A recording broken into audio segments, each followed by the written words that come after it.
Hello CA warriors, कैसे हो आप सब? फ्रेंड्स, आज हम स्टार्ट करने वाले हैं एक सुपर इंटरेस्टिंग टॉपिक। बट देखो स्टूडेंट्स, इस वीडियो का मेन ऑब्जेक्टिव ये नहीं है कि हम हर टॉपिक के डिटेल में घुसें, बल्कि ये समझें कि एग्जाम के पॉइंट ऑफ व्यू से क्या इंपॉर्टेंट है और क्या याद रखना है स्मार्टली बट नॉट हार्डली। ये वीडियो आपको एक क्रिस्प और समराइज्ड रिवीजन देगा ताकि ये बुक आपके लिए एक सेल्फ स्टडी पार्टनर बन जाए। और मुझे फुल कॉन्फिडेंस है इस चैप्टर के बाद आप कोई भी एमसीक्यू एग्जाम में इजीली सॉल्व कर पाओगे। तो चलो, बिना टाइम वेस्ट किए स्टार्ट करते हैं रैपिड फायर रिवीजन। और हाँ, अगर ये नोट्स यूजफुल लगे तो अपने दोस्तों के साथ जरूर शेयर करना।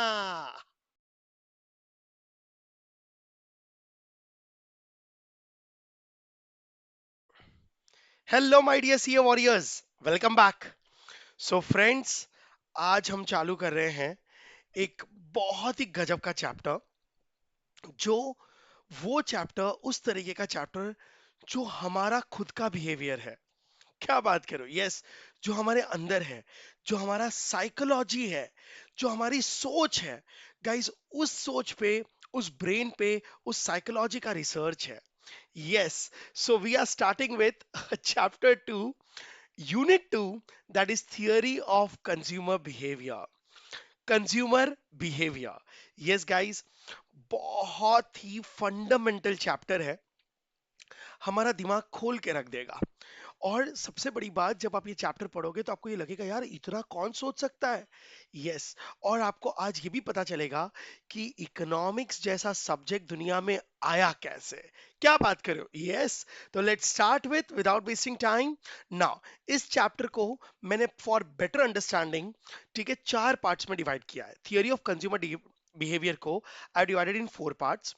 First part A, human wants, जो आपको स्क्रीन पे दिख रहा है।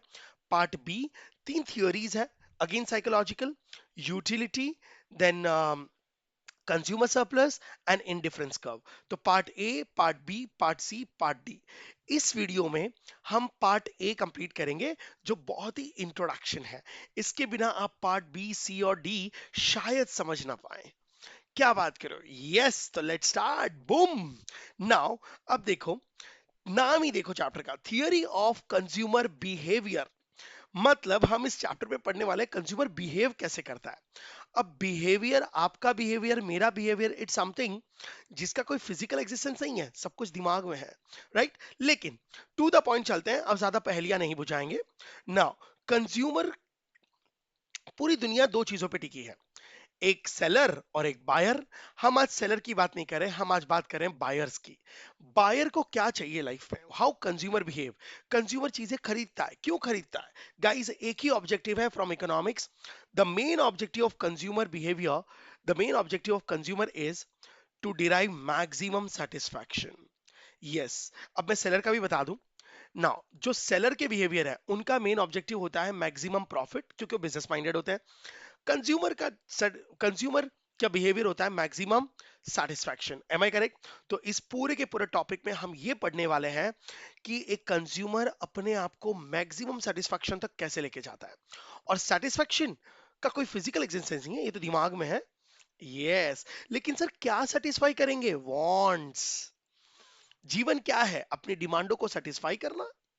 डिमांड को सेटिस्फाई करते जाओ, हैप्पी बनते जाएंगे, राइट। Something psychological, yes. तो इस चैप्टर में आप एक चीज को ध्यान रखना, कंज्यूमर का बिहेवियर क्या है, कंज्यूमर का ऑब्जेक्टिव क्या है, to derive maximum satisfaction. Okay, लेकिन सेटिस्फैक्शन किसको करना है? क्या सेटिस्फाई करूं? मैं अपनी वांट्स को सेटिस्फाई करूंगा। इसलिए पहला टॉपिक है ये जानना कि ह्यूमन वांट्स होते क्या है। तो my part A topic is human wants. अब बिफोर आई गेट इनटू, 15 से 20 मिनट का टॉपिक है, एकदम सिंपल ना। बट वांट्स को समझने से के लिए हम इकोनॉमिक्स के पॉइंट ऑफ व्यू से ना दो चीजों को समझेंगे। हम एक दो वर्ड्स यूज करते हैं, एक नीड्स और एक वांट्स। आहा, यस। सर दोनों वर्ड तो एक ही है, नीड्स, वांट, डिजायर, सब कुछ तो एक है ना। इकोनॉमिक्स में थोड़ा सा फर्क है, ठीक है। इकोनॉमिक्स कहता है नीड्स, नो डाउट दोनों चीजें हमारे जीवन का आधार है, लेकिन नीड्स का मतलब होता है it is a basic. Needs मतलब मेरी वो डिमांड्स जो मेरे जीने के लिए जरूरी हैं। Oh yes, it is a basic requirement. मैं लिख रहा हूं, basic requirement for survival, for human survival. Okay, yes, ये मेरी बेसिक नीड्स होती हैं। Are you getting my point? मतलब जो जीने के लिए जरूरी हो वो नीड्स है। ओके, और जिन्हें सेटिस्फाई करना कंपलसरी है, नहीं तो उसके बिना हम जी नहीं पाएंगे। तो दूसरा इसका फीचर है इट इज कंपलसरी।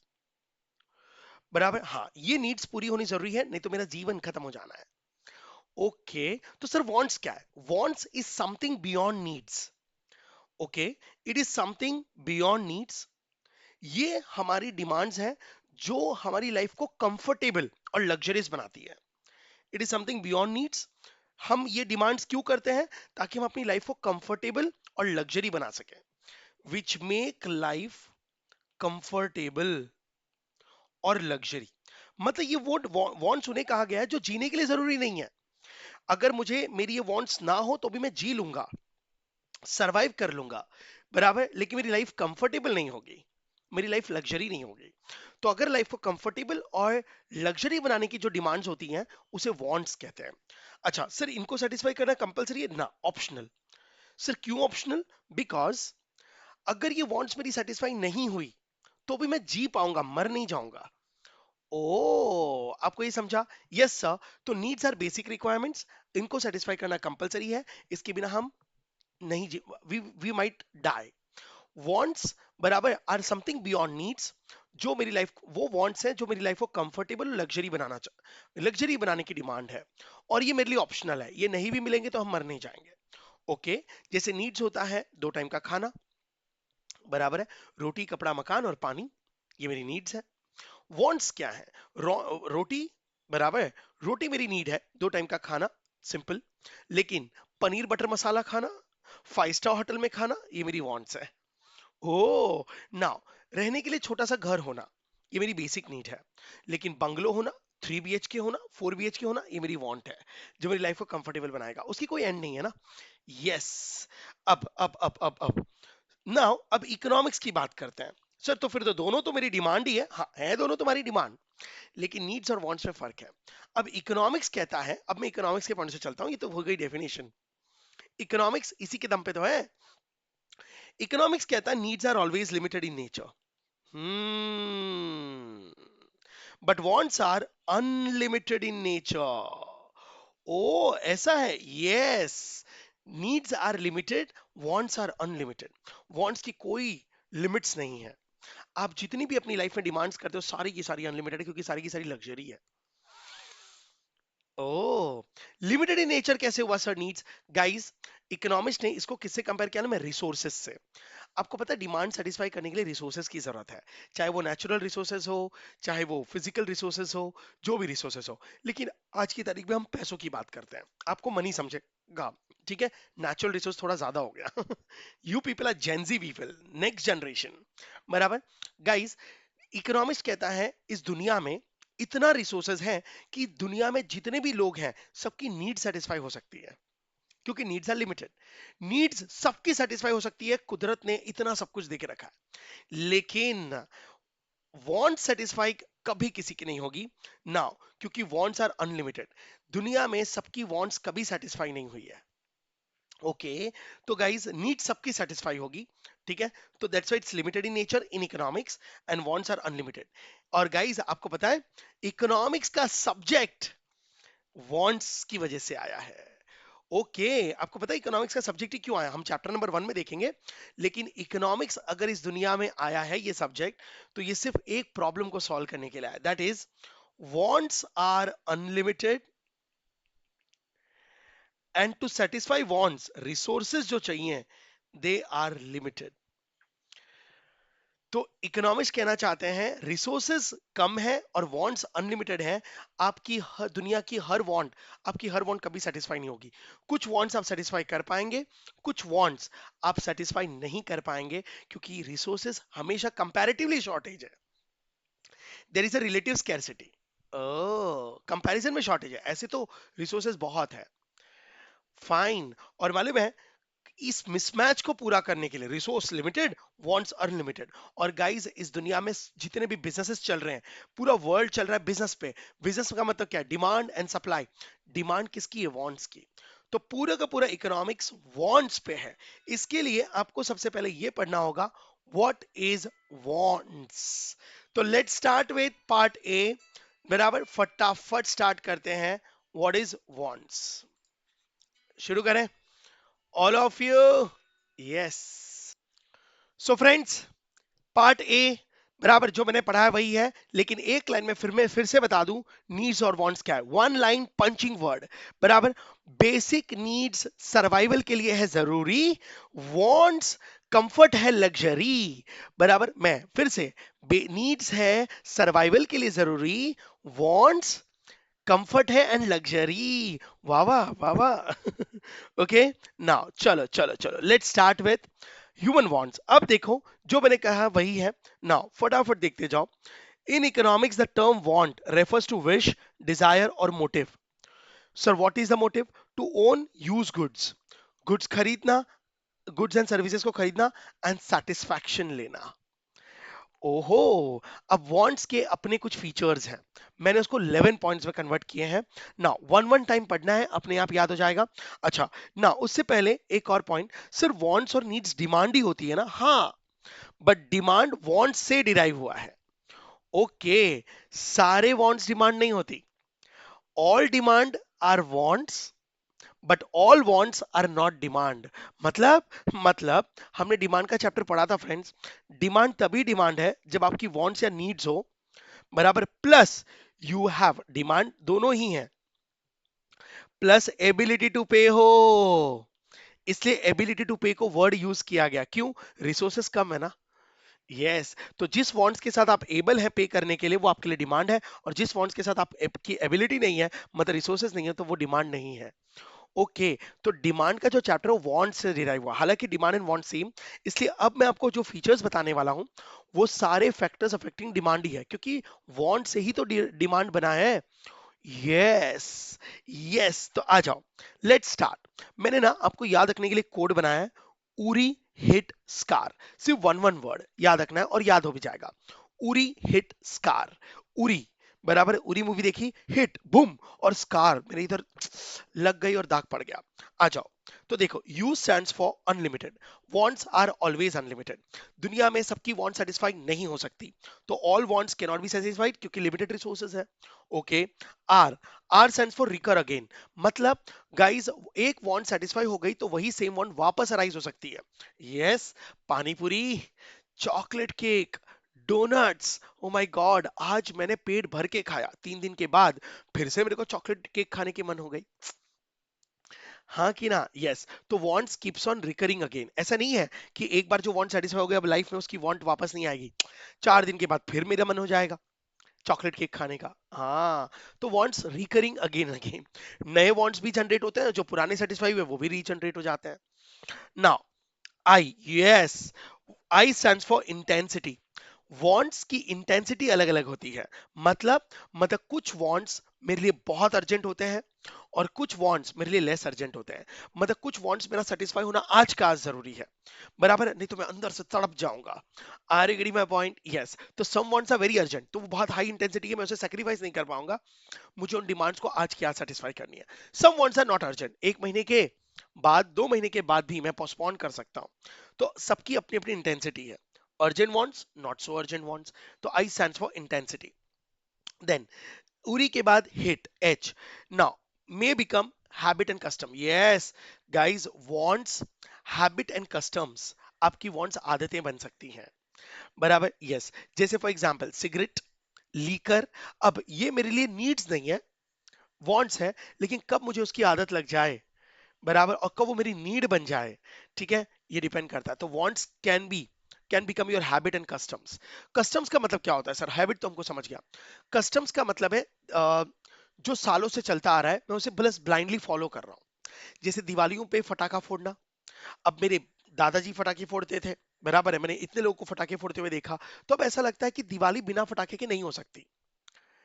बराबर। तो दिवाली पे कस्टम है, मतलब नेसेसिटी नहीं है, बट फोड़ते हैं इतने सालों से तो फोड़ते जा रहे हैं।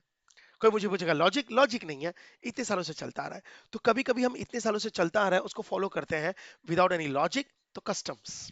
ओ, H I, affected by income, taste, fashion and advertisement. Obviously guys, मेरी डिमांड कभी कभी देखो, आपकी वांट जो अराइज होती है ना, वो नॉलेज से अराइज होती है, देखा देखी से। अरे मैंने वो देखा, एआई आ चुका है, वाओ कितना जबरदस्त है, तो सब लोगों ने एआई यूज करना शुरू कर दिया। आज से 4 साल पहले, 5 साल पहले किसी ने एआई सुना था? नहीं। राइट?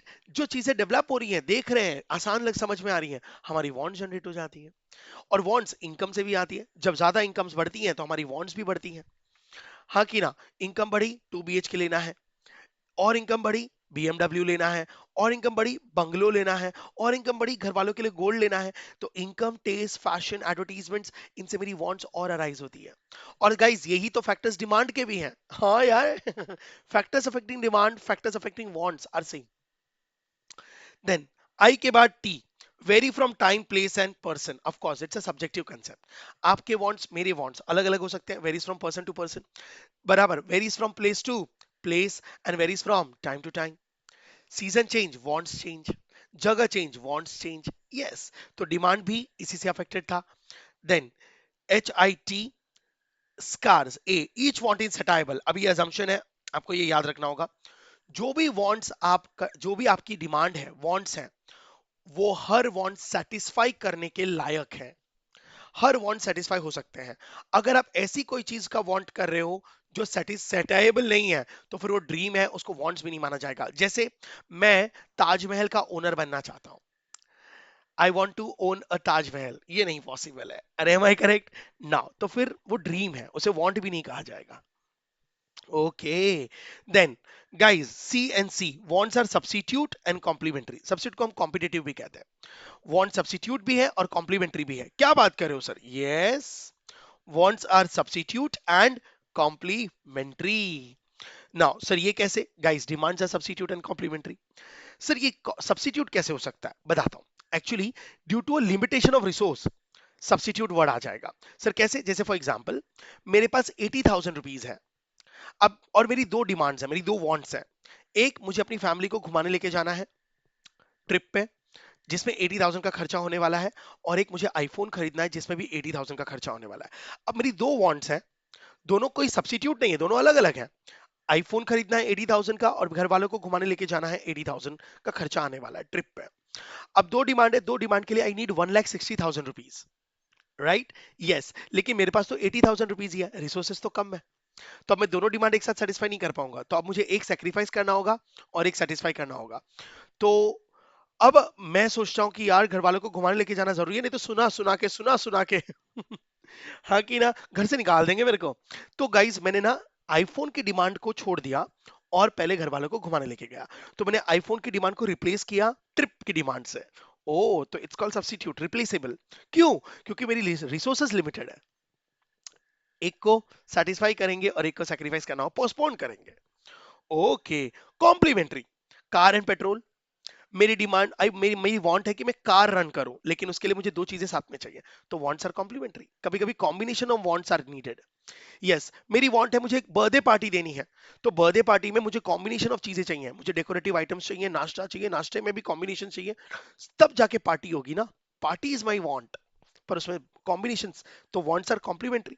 ओ, मूवी देखने जाना है, पर मूवी देखते देखते पॉपकॉर्न खाना बहुत जरूरी है, तो movie and popcorn complementary. Then next, A, wants arise due to physical, psychological and social factor. Of course, हमारी wants arise होती हैं कंपैरिजन से। बाजू वाले ने बीएमडब्ल्यू खरीदी, मुझे भी खरीदनी है।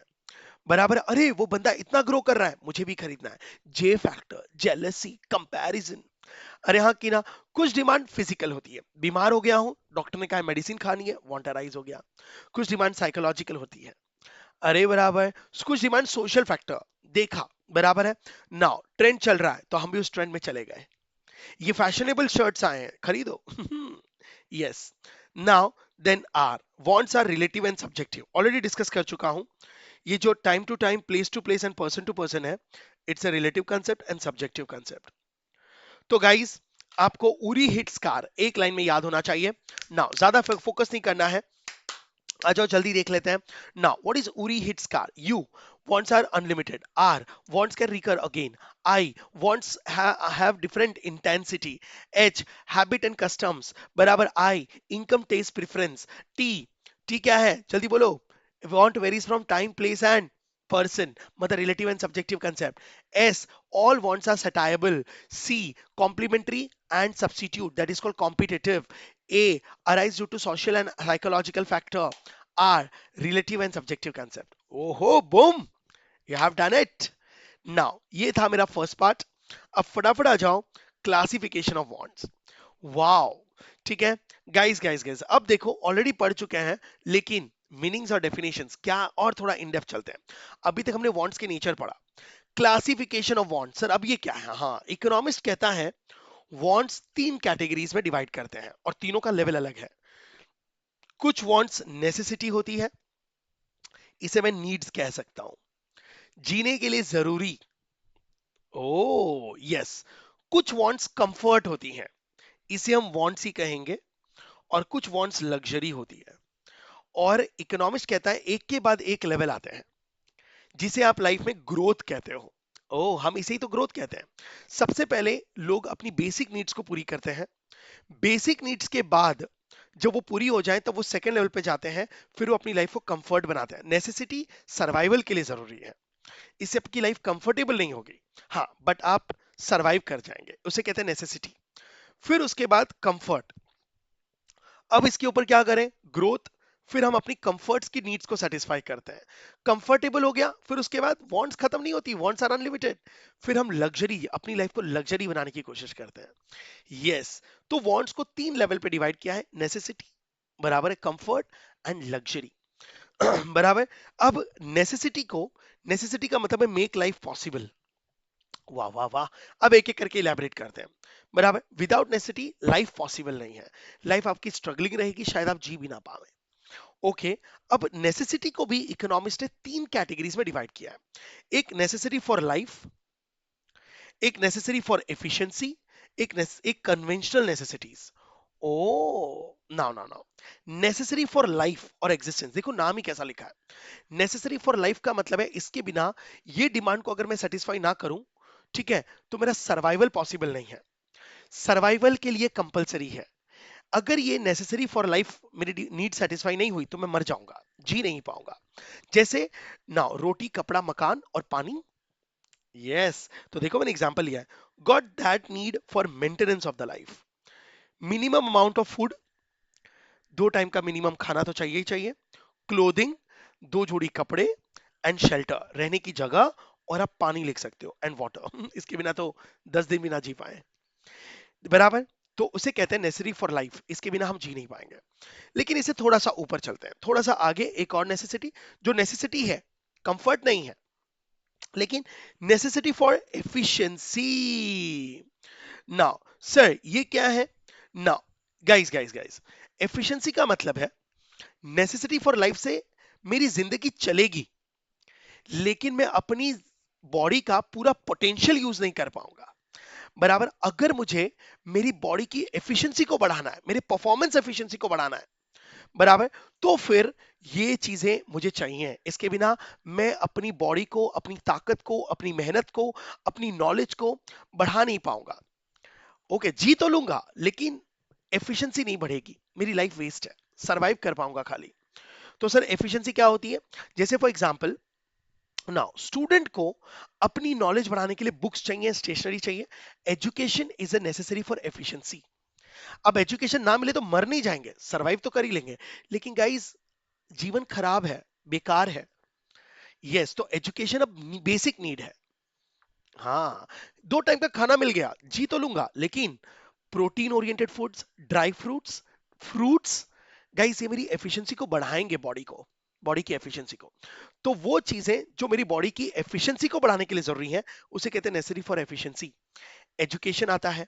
नाउ घर मिल गया, लेकिन ठीक है, प्रॉपर साइज ऑफ घर, तीन टाइम का, चार टाइम का खाना with a proper food, nutritious food.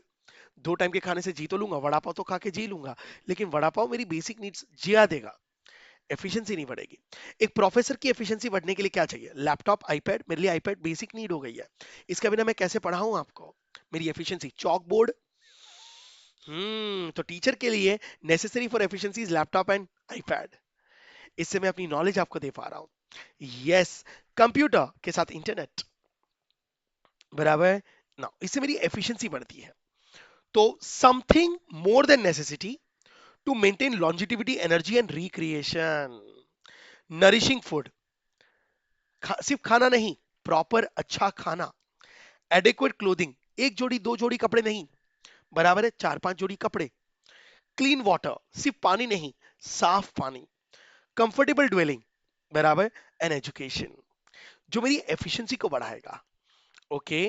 Conventional necessity, guys guys guys, conventional necessity का मतलब है नाउ जो मैं सोसाइटी से सीखता हुआ आया हूं। ओके, सोशल नॉर्म्स के चलते हुए वांट्स। सर क्या मतलब है? गाइस, कस्टम एंड ट्रेडिशन, मेरी आदतें। नाउ जैसे मैंने कहा, शादियों पे शॉपिंग करना एक कस्टम है, बराबर है, शादी की शॉपिंग करनी ही होगी, उसके बिना शादी कैसी? तो गाइस ये ट्रेडिशन है। क्या बिना शॉपिंग के शादी नहीं हो सकती थी? हो तो सकती थी, लेकिन खरीदना है। दिवाली पे फटाके फोड़ना ये कस्टम है, जरूरी तो नहीं था बिना फटाके भी दिवाली बन सकती, पर इतने सालों से लोग फोड़ रहे हैं, मजा आ रहा है, हम भी फोड़ेंगे मेरे, बराबर ना। एंसेस्टर्स ने दिवाली में फटाके फोड़े हैं, तो ये ट्रेडिशन बन गया है। ओ, राइट, यस। नाउ कोई मर गया है, ठीक है, थोड़ा सा ब्लंट है, लेकिन उसको व्हाइट कपड़े से ढकना। अब मुझे बताओ, जो बंदा मर गया है, व्हाइट क्लोथ ही चाहिए, ऐसा क्यों? सर कोई लॉजिक नहीं है, बस। बट अब इतने सालों से, बराबर है ना, कोई बंदा मर जाता है तो उसे सफेद कपड़ों से ढका जाता है, तो सफेद कपड़ा इज अ नीड, कस्टम बन चुका है, बराबर, मुझे व्हाइट कपड़ा ही चाहिए उस ओकेशन पे। यस। तो guys it's a tradition, trend चल रहा है, जो ट्रेंड चल रहा है वो हमारी आदत बन जाती है। तो it arises due to pressure of habits. बराबर है, अगर आपकी आदत बन गई तो आपके लिए वो आपको नेसेसिटी लगेगा। और कंपेलिंग सोशल एंड कस्टम्स, देखा देखी, बट ये मेरे लिए नेसेसिटी बन जाती है, बरा हमको ये जरूरी लगने लगता है लाइफ में, कि इसको कंफर्ट थोड़ी कहते हैं, ये तो लोग करते थे तो हम भी कर रहे हैं। ओके, तो देखो नेसेसिटी कितने टाइप की हो गई? तीन, ठीक है। नेसेसिटी फॉर लाइफ, जीने के लिए, नेसेसिटी अपनी एफिशिएंसी को बढ़ाने के लिए, और कस्टम नेसेसिटी जो चलता हुआ आ रहा है, आदत बन चुकी है। ओके, अब आ जाओ, नेसेसिटी के बाद होता है कंफर्ट। कंफर्ट का मतलब वो वांट्स जो हमारी लाइफ को सिर्फ सरवाइव नहीं कर रहा है, सरवाइव तो पार कर चुके, हमारी लाइफ को कंफर्टेबल बनाए, making life comfortable and satisfying. Life को इजी बनाने के डिमांड्स और कंफर्टेबल बनाने के डिमांड्स हैं। सर जैसे, जैसे सीलिंग फैन, घर में टीवी होना, रेफ्रिजरेटर होना, ये कोई लग्जरी नहीं है, बेसिक है, हर घर में मिल जाएगा, इससे मेरी लाइफ कंफर्ट होती है। प्रॉपर फर्नीचर होना, अच्छा सोफा होना, बाइक होना, स्कूटर होना, ये मेरी लाइफ को कंफर्टेबल बनाता है। तो demand for bike, demand for scooter, fan, AC, refrigerator, ये सब मेरी लाइफ को कंफर्ट देगा। तो कंफर्टेबल। नाउ लग्जरी, गाइस जो कंफर्ट से भी ऊपर, these are those wants which are superfluous and expensive. अब देखो, दो टाइम का प्रॉपर खाना खाना ये मेरे लिए नेसेसिटी है, लेकिन बराबर है, रोज वैरायटीज वाला खाना खाना, बराबर, ये मेरा कंफर्ट है। लेकिन 5 स्टार में जाके होटल में खाना खाना ये मेरा लग्जरी और सुपरफ्लुअस है। खाना तो मैं तीनों में खा रहा हूं। Now one room hall kitchen, झोपड़ी में रहना मेरी नीड हो गई, बराबर, लेकिन 2 BHK में रहना ये मेरा कंफर्ट हो गया। बंगलो में रहना ये मेरी लग्जरी हो गई। ओ, तो लग्जरी का मतलब आपकी वो डिमांड जो बहुत कॉस्टली है, बराबर है, हाई इनकम्स चाहिए उसके लिए, जो आप अपनी लाइफ को अब लग्जरियस बनाना चाहते हो, कंफर्ट के beyond. Okay, Mercedes diamond jewelleries खरीदना, अरे बराबर, आईफोन खरीदना, अब ये लग्जरी डिमांड्स हो गई। तो ये है क्लासिफिकेशन ऑफ वांट्स, बराबर। तो कहने से कंफर्ट इज समथिंग जो लग्जरी भी नहीं है, जो नेसेसिटी भी नहीं है, कहीं तो बीच में लटका पड़ा है। यस। तो गाइस इसी के साथ मैंने आपको पार्ट ए कंप्लीट करवाया, जहां पे मैंने नीड्स, वांट्स, वांट्स के नेचर, टाइप ऑफ वांट्स, सबकी एनालिसिस करी। बहुत जबरदस्त था कि नहीं? यस सर, मजा आ गया, बहुत इजी था। तो आज हम शुरू कर रहे हैं एक core chapter, part B, utility. Friends, ये चैप्टर सिंपल लगता है बट काफी कंसेप्चुअल और मैच्योर चैप्टर है। यही बेस है डिमांड का, यही बेस है कंजम्पशन का और ह्यूमन बिहेवियर को समझने का। Oh, so let's start with a very basic chapter, that is utility. Now पहला सवाल है, what is utility? Friends, utility का मतलब है wants satisfying power of a goods. यानी कोई भी चीज हमें कितना सेटिस्फेक्शन देती है, वो यूटिलिटी होती है। यूटिलिटी ना एक मन का सेटिस्फेक्शन है, मतलब ये एक साइकोलॉजिकल कंसेप्ट है। यूटिलिटी आप कह सकते हो सेटिस्फेक्शन को लेवल को मापने का एक थर्मामीटर है। Okay, now utility is a measure of satisfaction. समझे? Now utility means satisfaction expected from the goods consuming that goods and services। मतलब यूटिलिटी एक एंटिसिपेटेड सेटिस्फैक्शन है, गारंटेड नहीं। मतलब ये मन की एक सोच है ना, ये एक फीलिंग है। ओ, मतलब कोई भी अपने फीलिंग्स को नंबर्स में कन्वर्ट नहीं कर सकता। Utility is subjective and relative concept. मतलब हर इंसान, हर जगह, हर टाइम पर यूटिलिटी अलग अलग होती है। Utility now is not usefulness, is not same as usefulness. Friends, utility usefulness नहीं है। ओके, यूजलेस चीजों में भी यूटिलिटी दे सकती है। जैसे एग्जाम्पल है सिगरेट्स। तो यूटिलिटी काफी एथिकली न्यूट्रल है। ओके, वो गुड और बैड के कंसेप्ट से मापा नहीं जा सकता। यूटिलिटी सिर्फ एक सेटिस्फेक्शन मापने का तरीका है। चाहे आप पॉजिटिव चीजें कंज्यूम करें, चाहे आप नेगेटिव चीजें कंज्यूम करें, चाहे वो गुड इंपैक्ट करे बॉडी को या बैड इंपैक्ट, सेटिस्फेक्शन एक मन का ना, ठीक है, कैलकुलेशन है। ओके, यूटिलिटी अगर एक साइकोलॉजिकल कंसेप्ट है तो इसको मापा कैसे जा सकता है? Guys, utility is measured in terms of utils. Alfred Marshall ने एक इमेजिनरी हाइपोथेटिकल यूनिट्स बनाए हैं ना, वो कहते हैं हम सेटिस्फेक्शन को यूटिल्स में माप सकते हैं। ओके, यूटिलिटी मेजरमेंट के दो अप्रोचेस हैं। फ्रेंड्स, यूटिलिटी दो अप्रोचेस में मेजर किया जा सकता है, एक ऑर्डिनल अप्रोच और एक cardinal approach. Now ordinal approach और कार्डिनल अप्रोच, ऑर्डिनल अप्रोच को हम इंडिफरेंस कर्व्स में देखेंगे। कार्डिनल अप्रोच, अल्फ्रेड मार्शल ने अपने लॉ ऑफ डिमिनिशिंग यूटिलिटी में कार्डिनल अप्रोच को कंसीडर किया है। कार्डिनल अप्रोच का मतलब है कि हम नंबर्स को ना, हम अपने सेटिस्फेक्शन को नंबर्स में कन्वर्ट कर सकते हैं। जैसे एग्जांपल में अगर आप ये पिक्चर देखो ना, तो अल्फ्रेड मार्शल कहता है चीजों को देखने से, ठीक है, अंदर क्रेविंग जनरेट होती है और वो क्रेविंग अपनी डिमांड में कन्वर्ट करता है, वो यूटिलिटी। ना जैसे ही मैं फ्रूट्स के, वेजिटेबल्स पे गए, फ्रूट्स के ठेले पे जाता हूं, अगर मैं बनाना देखता हूं तो मुझे लगता है कि ये मुझे 2 यूटिल्स का सेटिस्फेक्शन देगा। मैं अगेन कह दूं ये मेंटल कैलकुलेशन है। जब मैं गवावा को देखता हूं तो ये मुझे 5 यूटिल्स का सेटिस्फेक्शन देगा, और जब एप्पल देखता हूं तो ये मुझे 10 यूटिल्स का सेटिस्फेक्शन देगा। मतलब एक बायर के लिए एप्पल फर्स्ट प्रायोरिटी होगी ना, गवावा सेकेंड प्रायोरिटी और बनाना थर्ड प्रायोरिटी। अगर वो तीनों को कंज्यूम करता है तो उसको कितना सेटिस्फेक्शन मिलेगा? 17 यूटिल्स का। ओ, तो ज्यादा यूटिल्स का मतलब है उसके लिए उसकी ज्यादा प्रायोरिटी है, वो उसे ज्यादा सेटिस्फेक्शन देगा, वो उस पर ज्यादा खर्चा करने को तैयार है। फाइन, तो कार्डिनल अप्रोच, तो आपको यूटिलिटी के बारे में समझ में आया। तो बस अब मार्शल की थिंकिंग को समझते हैं, जिसे यूटिलिटी का को ह्यूमन नेचर के रूट से जोड़ा गया है। ओ, तो ये थे फीचर्स। अब आ जाओ, मार्शल, अल्फ्रेड मार्शल ने इस थियरी के माध्यम से क्या एक्सप्लेन करने की कोशिश करी है। नाउ अल्फ्रेड मार्शल कहते हैं जैसे जैसे कंज्यूमर ज्यादा ज्यादा यूनिट्स कंज्यूम करता है, उसकी डिमांड सेटिस्फाई होती जाती है और उसके वांट्स की इंटेंसिटी कम होती जाती है। ओके, नाउ तो जितने ज्यादा प्रोडक्शन का कंज्यूम करोगे ना, उतनी आप सेटिस्फाई होते जाओगे, उसके वांट्स की इंटेंसिटी कम होती चली जाएगी। ओके, लेकिन सर क्या ये अनलिमिटेड है? नहीं, वो ये कहते हैं जैसे जैसे तुम कंज्यूम करते जाओगे ना, जैसे आप ये डायग्राम देख सकते हो, अभी उसके पास सिर्फ 2 बिस्किट्स हैं तो उसकी यूटिलिटी कम है, बट वो जितने ज्यादा बिस्किट्स को जमा जमा करते जाएगा, उसकी सेटिस्फेक्शन लेवल बढ़ता जाएगा और उसको खाने की इंटेंसिटी कम होती जाएगी। तो देखो, यहाँ पर उसने इतने सारे बिस्किट्स जमा कर लिए हैं, तो अब ये बोर हो चुका है इनसे, मतलब ये टोटली सेटिस्फाई हो चुका है। तो वो ये कहते हैं कोई भी चीज की डिमांड अनलिमिटेड नहीं हो सकती। एक पॉइंट आता है जहां पर कंज्यूमर और नहीं चाहता। Now that is called point of सेटाइटी।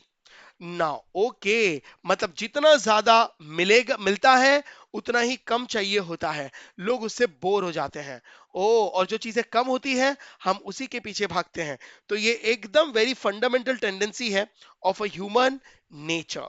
तो बहुत ही रियलिस्टिक और एक basic general nature of human beings को एक्सप्लेन किया गया है। अब आ जाओ इस चैप्टर का सबसे important theory, law of diminishing marginal utility. मतलब किस तरीके से नाउ कोई भी प्रोडक्ट को कंज्यूम करने से कंज्यूमर अपने आप को फुल सेटिस्फैक्शन तक पहुंचाता है, ये चीज जाननी जरूरी है। ओके, नाउ अब इसी को डिमिनिशिंग मार्जिनल यूटिलिटी कहा गया है। लेकिन इसको समझने से पहले आपको एक टर्म समझना होगा, that is total utility and marginal utility. Now the important part is marginal utility. Marginal utility का मतलब है एक यूनिट को कंज्यूम करके आपको कितना सेटिस्फैक्शन मिलता है। मतलब एक यूनिट को कंज्यूम करके ना आपको कितने यूनिट्स, आपको कितने यूटिल्स का सेटिस्फैक्शन मिलता है। ओके, तो ये सिंगल सिंगल यूनिट कंजम्पशन के यूटिल्स को एक्सप्लेन करता है। टोटल यूटिलिटी क्या है? टोटल यूटिलिटी का मतलब है सारी यूनिट्स को कंज्यूम करके आपको टोटल कितना सेटिस्फैक्शन मिला। Now that is called sum of marginal utility. तो total utility is nothing but it is a sum of marginal utility. अब इसी चीज को इन्होंने now टेबल में एक्सप्लेन करी है। टेबल में मैंने क्वांटिटी कंज्यूम लिया है, मेरे एग्जांपल में पिज्जा है। नाउ मार्जिनल यूटिलिटी, हर एक पिज्जा की स्लाइस को कंज्यूम करने में उसको कितना सेटिस्फैक्शन मिला। और total utility sum of marginal utility. Now तो 20 यूटिल्स, 20 यूटिल्स, 14 यूटिल्स, 34 यूटिल्स बराबर। तो देखो, और मैंने बाजू में थर्मामीटर भी डाला है, और ये बच्चा देखो पिज्जा कंज्यूम कर रहा है। जब उसने first slice of pizza consume किया, तो गाइस ना इकोनॉमिस्ट कहते हैं कि पहला यूनिट हमेशा सबसे हाईएस्ट लेवल ऑफ सेटिस्फैक्शन देता है। और ये नॉर्मल ह्यूमन नेचर है। जब आप पहली चीज कंज्यूम करोगे, आपको वो इतना प्लेजर देगा, आपको वो इतना एंजॉयमेंट देगा कि पूछो मत। Now you will going to say right, yes. Now तो फर्स्ट यूनिट 20 यूटिल्स का कंजम्पशन दे रहा है, सेटिस्फैक्शन दे रहा है, और टोटल भी 20 होगा क्योंकि अभी तक एक ही यूनिट को कंज्यूम किया है। Second unit, second slice of pizza जब आप कंज्यूम करोगे, तो वो भी आपको अच्छा खासा सेटिस्फैक्शन देगा, लेकिन पहले से थोड़ा कम। ठीक है, 14 यूटिल्स का सेटिस्फैक्शन देगा, और टोटल हो जाएगा 34। 20 प्लस 14, 34। ओके, जब आप थर्ड स्लाइस को कंज्यूम करोगे, तो वो 14 से और कम 11 यूटिल्स का सेटिस्फैक्शन देगा, और आपका टोटल होगा 45। 34 प्लस 11। और जब आप फोर्थ स्लाइस का कंजम्पशन करोगे ना, तो 5 यूटिल्स का सेटिस्फैक्शन देगा। आप देख रहे हो जितना ज्यादा स्लाइस ऑफ पिज्जा आप एड ऑन कर रहे हैं, कंज्यूम कर रहे हैं, आपकी मार्जिनिटी फॉल हो रही है। इससे इसका नाम रखा गया है law of diminishing marginal utility. और आपका टोटल यूटिलिटी 50 हो जाएगा। मतलब अब वो धीरे धीरे उसका पेट भर रहा है, उसकी पिज्जा के लिए डिमांड, उसकी पिज्जा के लिए क्रेविंग खत्म हो रही है, डिमांड सेटिस्फाई हो रहा है। जब वो fifth slice of pizza consume करेगा, तो उसको 0 यूटिल्स का सेटिस्फैक्शन मिलेगा। ये इंडिकेट करता है कि अब कंज्यूमर जो पिज्जा कंज्यूम कर रहा है, वो अब पिज्जा से फुल्ली सेटिस्फाई हो चुका है। उसके प्लेट में स्लाइस ऑफ पिज्जा पड़ा है, बट अब उसे नहीं चाहिए। मतलब इज टोटली सेटिस्फाइड, और टोटलिटी 50 हो जाएगी। मतलब अगर आप देखोगे तो टी यू मैक्स तक पहुंचेगा और एम यू जीरो तक पहुंचेगा। मतलब एम यू जब जीरो हो जाता है, तो उसे कहते हैं इंसान टोटली सेटिस्फाई हो चुका है, अब उसे उस प्रोडक्ट की जरूरत नहीं है। ओके, नाउ जैसे ही अब वो सिक्स कंज्यूम करना ही नहीं चाहता, लेकिन अगर वो 6 यूनिट कंज्यूम करेगा तो भी उसे वर्थ नहीं है। नाउ वो फालतू में पैसे खर्चे कर रहा है, और वो उसे नेगेटिव इंपैक्ट देगा। मतलब मार्जिनिटी आपकी नेगेटिव हो सकती है। नाउ 50 से 46, बट इस स्टेज पे कोई नहीं आता। हर कंज्यूमर अपने आप को जीरो तक लेकर जाता है, जहां पे टी यू मैक्स हो जाए, और वहां पे वो अपने आप को टोटली सेटिस्फाइड समझता है। इसके बियॉन्ड उसको प्रोडक्ट की जरूरत नहीं। नाउ जिसे पॉइंट ऑफ सेटाइटी भी कहते हैं। तो मेरे एग्जांपल में 5 units of slice of pizza तक कंज्यूमर कंज्यूम कर रहा है। नाउ ये नॉर्मल ह्यूमन बिहेवियर है। आप कोई भी चीज ले लीजिए, आप एक लिमिट के बाद ना उस वो प्रोडक्ट आपको नहीं चाहिए होता है, इसका मतलब उसकी आपको जरूरत नहीं है, मेंटली आप उससे बोर हो चुके हैं, आप उसे टोटली सेटिस्फाई हो चुके हैं ना। इसे कहते हैं point of सेटाइटी, MU become zero ना। इसी चीज को उन्होंने डायग्राम में कन्वर्ट किया है। तो अगर आप चीजों को देखेंगे तो if you will going to see the more and more he is consuming, now more consumption TU increases। आपका टोटल यूटिलिटी इंक्रीज होते जा रहा है, लेकिन फिफ्थ यूनिट तक अगर आप देखोगे, फिफ्थ यूनिट तक मेरा टीयू मैक्स हो जाता है, दैट इज 50, और एमयू जीरो हो जाता है, और उसके बाद टीयू फॉल होता है और 46 पे चला जाता है। टेबल से ही इस डायग्राम को कन्वर्ट किया है। तो as more and more, now Y axis पे we are considering utility and X axis पे we are considering quantity consume, slice of pizza. तो जितना ज्यादा आप कंज्यूम करेंगे, TU increases at a diminishing rate, but it become maximum and then falls. But जैसे जैसे आप यूनिट कंज्यूम करते हैं, एमयू नाउ इनवर्स रिलेशनशिप है टीयू का एमयू और क्वांटिटी कंज्यूम के साथ। एमयू फॉल होता है, वो जीरो पे जाता है, और एमयू फिर नेगेटिव हो जाता है, राइट। तो अब देखो, इससे आप तीन रिलेशनशिप समझ पाओगे। फर्स्ट यूनिट के कंजम्पशन पे टीयू और एमयू दोनों इक्वल होते हैं। नाउ जब सेकेंड रिलेशनशिप है, जब एमयू जीरो होता है टीयू मैक्स होता है, और जब एमयू नेगेटिव होता है टीयू फॉल होना शुरू कर देता है। ठीक है, तो गाइज पंच लाइन में अगर आपको बताऊं एक लाइन में, greater the stock lesser is the craving. तो ये देखो relationship. Now TU units consumed और एमयू का इनवर्स रिलेशनशिप है, और टीयू और एमयू के बीच में तीन रिलेशनशिप है। फिर से रिपीट कर दूं, फर्स्ट यूनिट के कंजम्पशन पे TU and MU is equal. जब एमयू जीरो होता है टीयू मैक्स होता है, उसे पॉइंट ऑफ सेटाइटी भी कहते हैं, और जब एमयू नेगेटिव होता है टीयू डिमिनिश होता है। नाउ ये था law of diminishing marginality. Now but guys, ये यूटिलिटी का जो लॉ है, जो थियोरी अल्फ्रेड मार्शल ने बनाई, ये काफी सारे अजम्पशंस पे बेस्ड है। यस, लेकिन गाइस भले ही अजम्पशंस है बहुत सारे, बट ये नेचुरल ह्यूमन बिहेवियर है। यस, इतने सारे अजम्पशंस उसको थोड़ा सा अनरियलिस्टिक बनाता है, बट थ्योरी की दुनिया है, अजम्पशंस के बिना आप कोई भी थ्योरी लिख नहीं पाते। नाउ सबसे पहला अजम्पशन है रैशनैलिटी, मतलब कंज्यूमर रैशनली बिहेव करेगा, और हर नॉर्मल बिहेवियर कंज्यूमर का होता है to derive maximum satisfaction in a limited minimum income. हालांकि income is assume to remain constant, हम यहाँ पे सिर्फ मैक्सिमम सेटिस्फैक्शन पे बात कर रहे हैं। Now second is utility is measurable. Now guys, satisfaction just एक साइकोलॉजिकल कंसेप्ट है, एक फीलिंग है, लेकिन फिर भी इस थियरी को समझाने के लिए अल्फ्रेड मार्शल ने अज्यूम किया है कि यूटिलिटी मेजरेबल है, और हम इसको कार्डिनल नंबर्स के साथ काउंट कर सकते हैं, वो भी यूटिल्स में। तो it's cardinal numbers are assumed. Then money, guys now Alfred Marshall ने यह भी अज्यूम किया है कि हम सेटिस्फैक्शन लेवल को नाउ पैसों से कंपेयर कर सकते हैं, क्योंकि हमेशा इंसान नाउ सिर्फ सेटिस्फैक्शन पे फोकस नहीं करता, उसे पैसे देने पड़ते हैं। नाउ इसलिए उन्होंने, अगर चीजें महंगी हो गई तो भले पब्लिक सेटिस्फैक्शन तक नहीं पहुंचा है, वो उसे कंज्यूम नहीं करेगा, तो ये आइडिया फ्लॉप हो जाएगा। इसलिए उन्होंने माना है कि जो मार्जिनल यूटिलिटी ऑफ मनी है, money is a measuring rod of utility which is assumed to remain constant. Okay, other factors also are constant, that is taste, preference, income, habits, मतलब other factors are constant, it is ceteris paribus. Now marginality of money should remain constant. Continuity, guys कुछ चीजें ना थोड़ी सी impractical है। वो कहते हैं कि आप जो प्रोडक्ट कंज्यूम कर रहे हैं, अगर आपको पॉइंट ऑफ सेटाइटी तक पहुंचना है, तो दो प्रोडक्ट के कंजम्पशन में ज्यादा गैप नहीं होना चाहिए ना। आप प्रोडक्ट को कंटिन्यूटी में के साथ कंज्यूम करेंगे तो ही आप सेटिस्फैक्शन तक पहुंचेंगे। थर्ड असम्पशन है, आप जो भी प्रोडक्ट कंज्यूम कर रहे हैं वो होमोजीनियस होना चाहिए और आइडेंटिकल होना चाहिए, मतलब उसका टेस्ट, प्रेफरेंस, फ्लेवर कुछ भी चेंज, कलर, शेप, साइज कुछ भी चेंज नहीं होना चाहिए, क्योंकि अगर शेप, साइज, टेस्ट, प्रेफरेंस अलग हुआ ना, तो गाइस आपका यूटिलिटी बढ़ जाएगा। नाउ आप जीरो तक कभी नहीं पहुंच पाएंगे। Now second is it should be of standard units.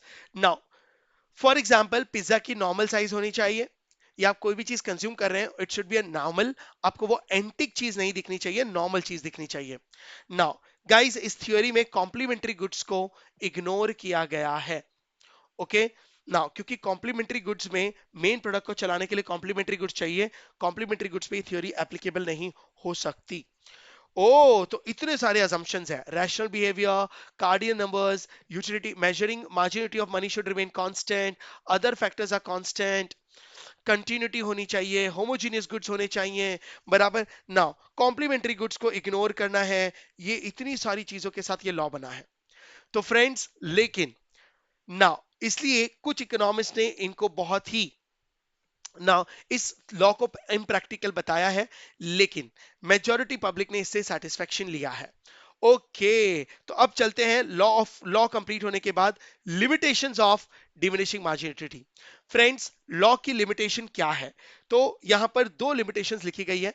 सबसे पहला, law is based on unrealistic assumptions। Already कह चुका हूं, इतने सारे assumptions के साथ लॉ थोड़ा अनरियलिस्टिक हो जाता है।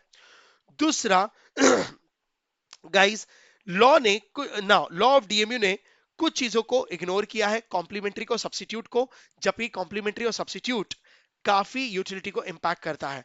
जैसे T without sugar may not add utility.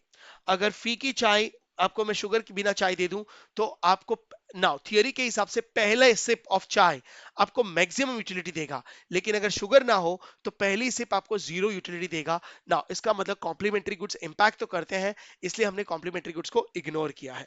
Now और सब्स्टिट्यूट को भी इग्नोर किया है। बॉटल सॉफ्ट ड्रिंक में be affected availability of fresh juices. Fresh juices bottled now, ठीक है, ड्रिंक्स को रिप्लेस कर सकती है, तो वहां पे भी यूटिलिटी चेंज हो सकती है बाय सब्स्टिट्यूट गुड्स आल्सो। ओ, तो ये दो लिमिटेशन है, इन दो चीजों पे लॉ ऑफ डीएमयू एप्लीकेबल नहीं है, कॉम्प्लीमेंट्री एंड सब्स्टिट्यूट। अब देखो एक्सेप्शंस। गाइस, एक्सेप्शंस किसे कहते हैं? वो एग्जांपल्स जो लॉ को फॉलो एक्चुअली नहीं करते। अब एक्चुअली लॉ क्या कहता है? The more and more you consume the quantity, आप जितना ज्यादा क्वांटिटी कंज्यूम करते हैं, आपका एमयू फॉल होता है, जीरो पे आता है और अचानक से नेगेटिव हो सकता है। मतलब क्वांटिटी कंज्यूम और MU have a inverse relationship, और आप पॉइंट ऑफ सेटाइटी पे पहुंचेंगे।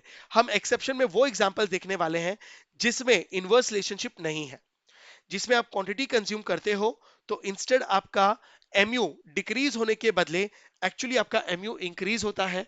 नाउ तो ये लॉ के एकदम अगेंस्ट जा रहा है, मतलब quantity consume and MU have direct relationship. Oh, तो वो गुड्स कौन से हैं?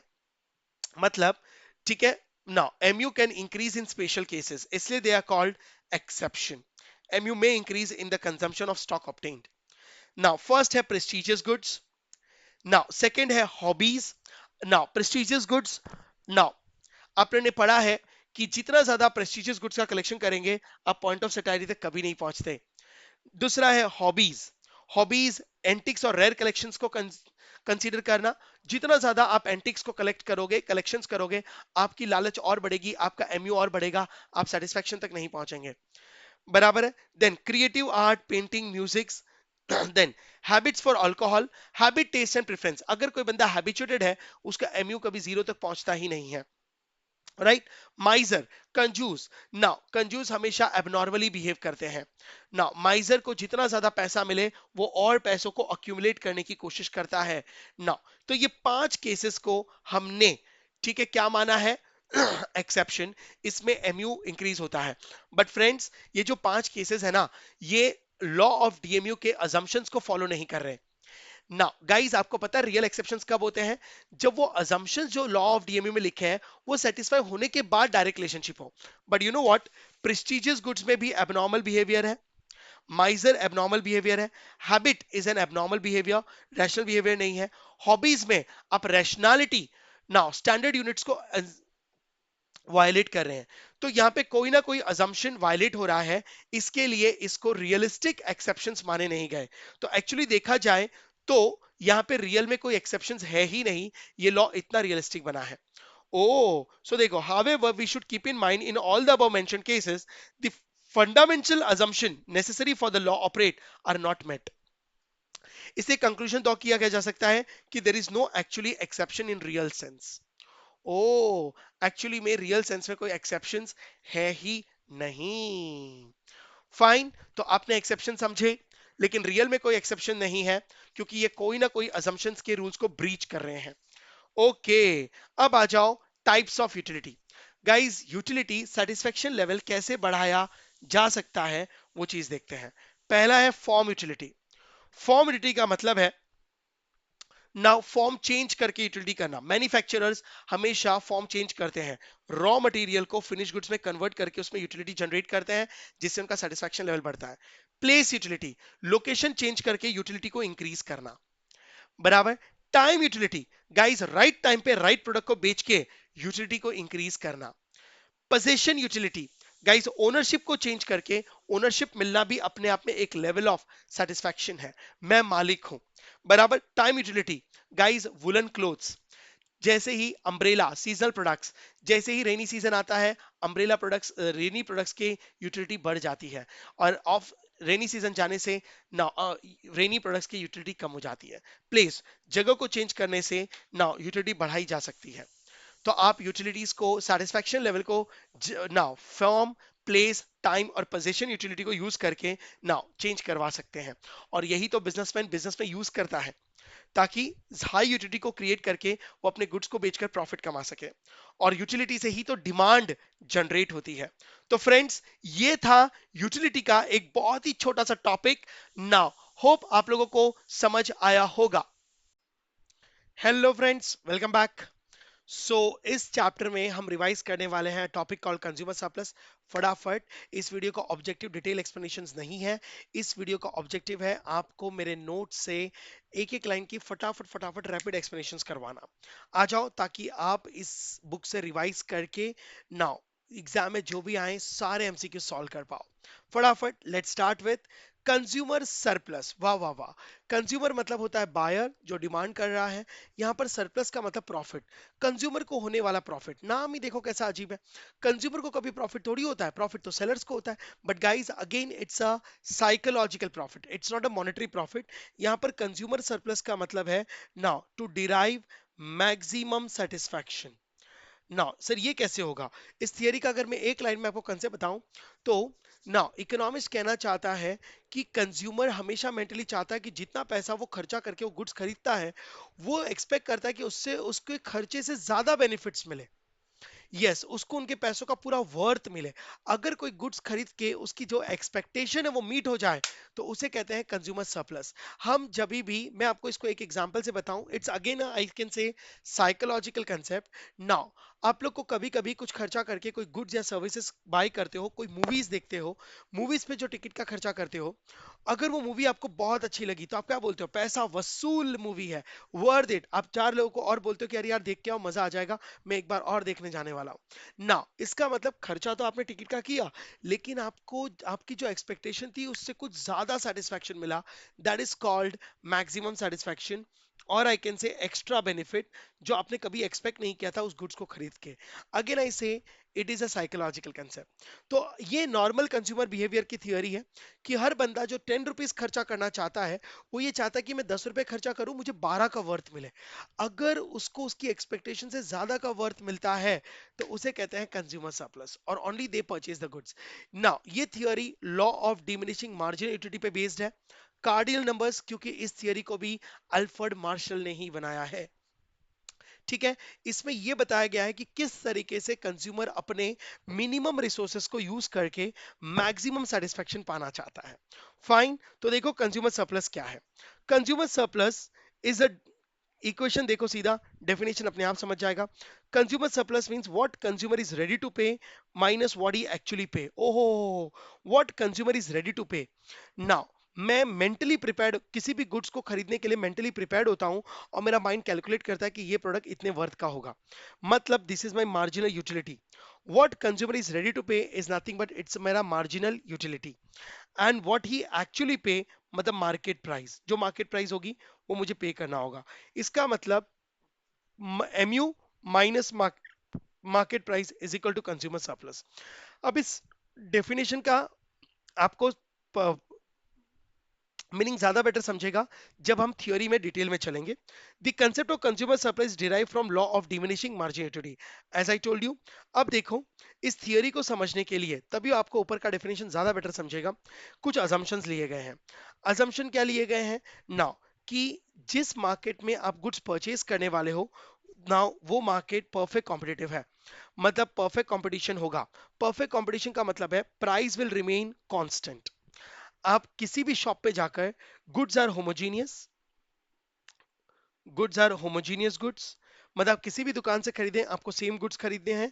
नाउ क्वालिटी क्वांटिटी सब कुछ सेम होगा, और किसी भी दुकान से खरीदे प्राइस सेम रहेगी, मतलब शॉप टू शॉप किसी भी सेलर से आपको प्राइस वेरी नहीं करेगी।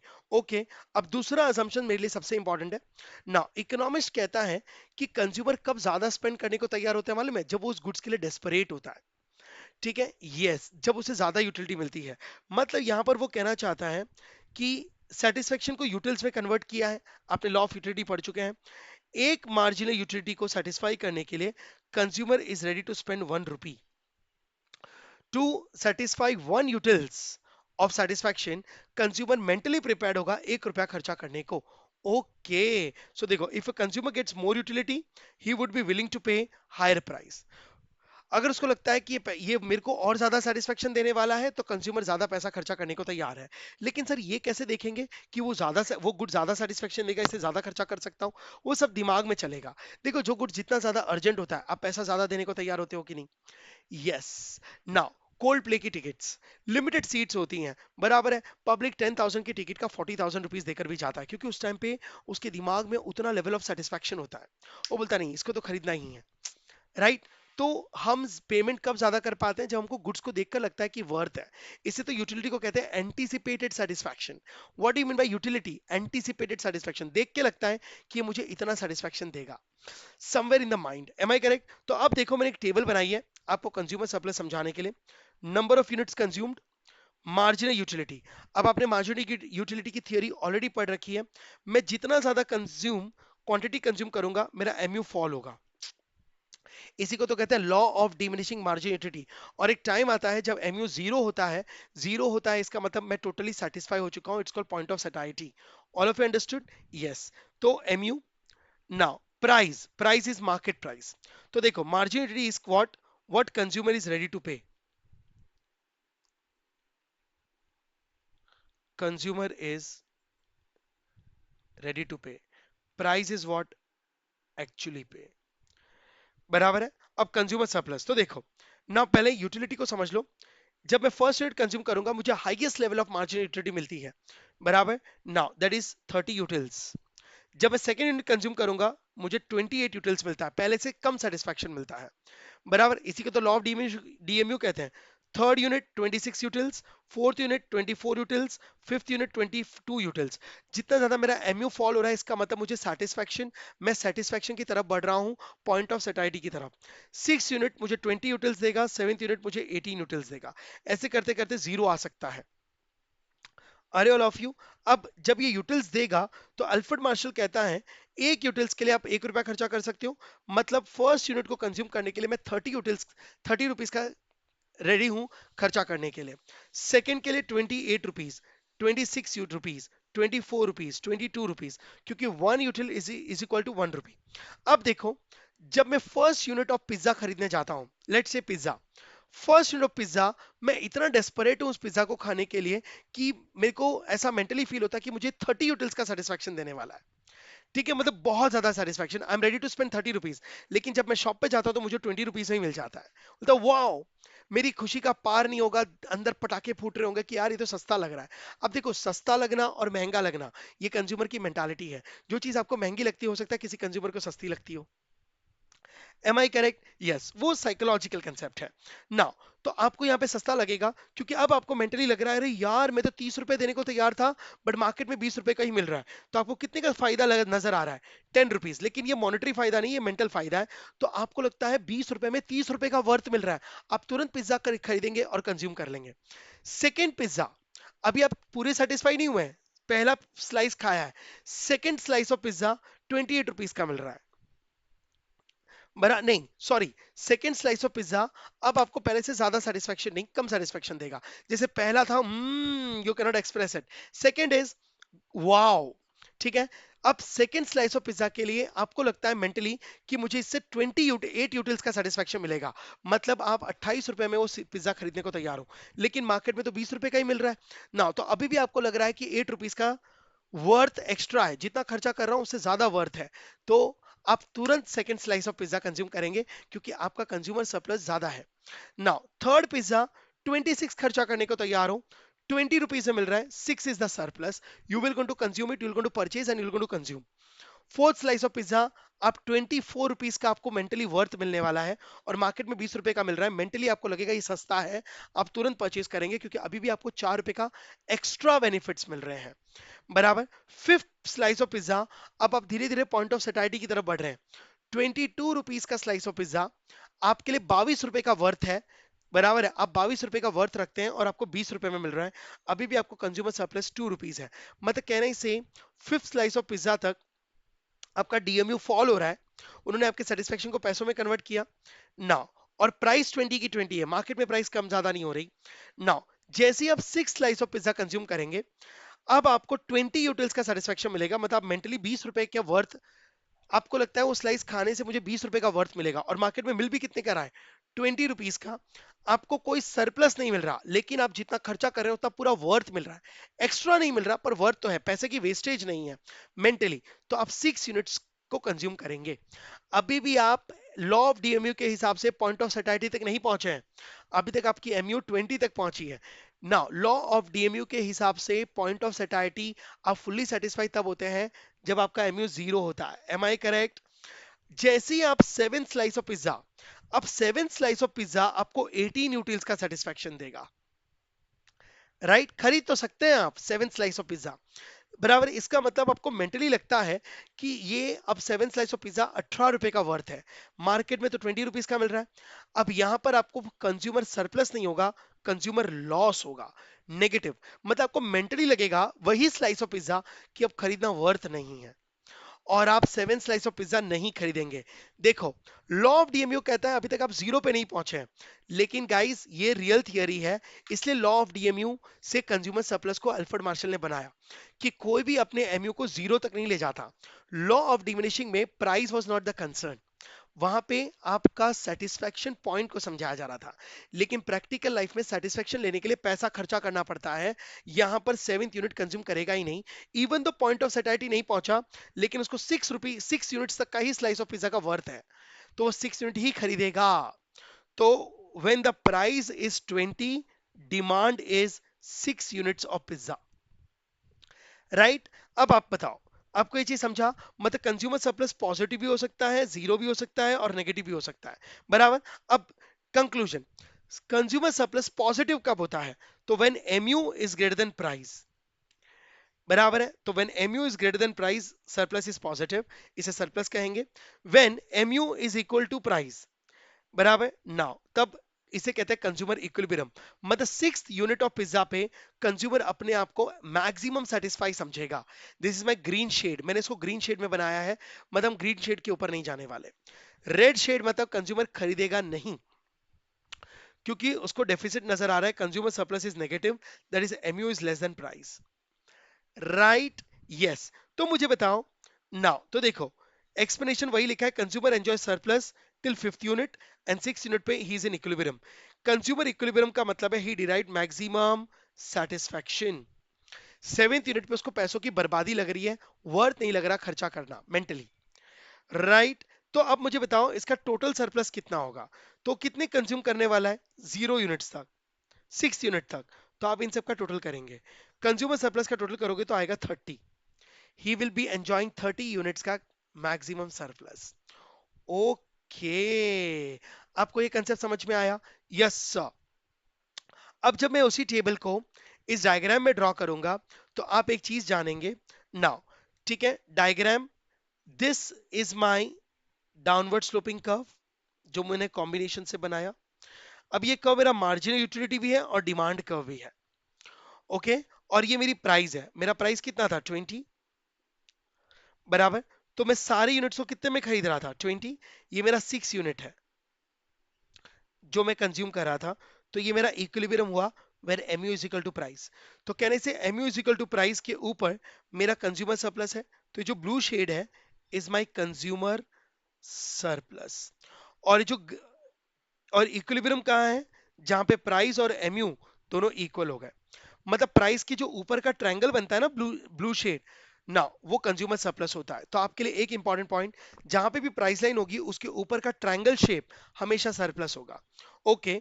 और कंज्यूमर सरप्लस के नीचे चले गए तो MU नेगेटिव हो जाएगा, consumer surplus will be negative, यहाँ पे consumer surplus is positive. Okay, और MU का भी मेरा डिमांड कर्व भी है, क्योंकि डाउनवर्ड स्लोपिंग और लॉ ऑफ DMU से ही तो लॉ ऑफ डिमांड कर्व भी बना है। नाउ क्योंकि I am demanding 6 units of commodity, उसके बाद हम कंजम्पशन नहीं करेंगे, राइट? अब देखो ये डायग्राम जो कंज्यूमर सरप्लस इंडिकेट करता है, इसमें से बहुत सारे छोटे छोटे MCQs हैं। सबसे पहले टोटल यूटिलिटी कितनी इंडिकेट कर रहा है? अब जब ये MU है तो MU का टोटल यूटिलिटी होगा। तो मेरी बात सुना, टोटल यूटिलिटी ये ब्लू और ग्रीन शेड होता है, तो आपका एरिया बनेगा ओ 0 DEQ। तो 0 DEQ is my total utility, 0 DEQ। देखो मैंने ग्रीन और ब्लू शेड बनाया है, ठीक है। अच्छा, कंज्यूमर सरप्लस कितना है? प्राइस लाइन के ऊपर का blue shade DPE is my consumer surplus जैसे ट्रायंगल एरिया। हर एक छोटी छोटी बात लिखी है, okay. Derive point, consumer surplus से क्या क्या डिराइव हुआ है नाउ। तो the concept of consumer surplus is closely related to demand curve, क्योंकि कंज्यूमर सरप्लस और डिमांड कर्व दोनों में प्राइस के साथ इनवर्स रिलेशनशिप है।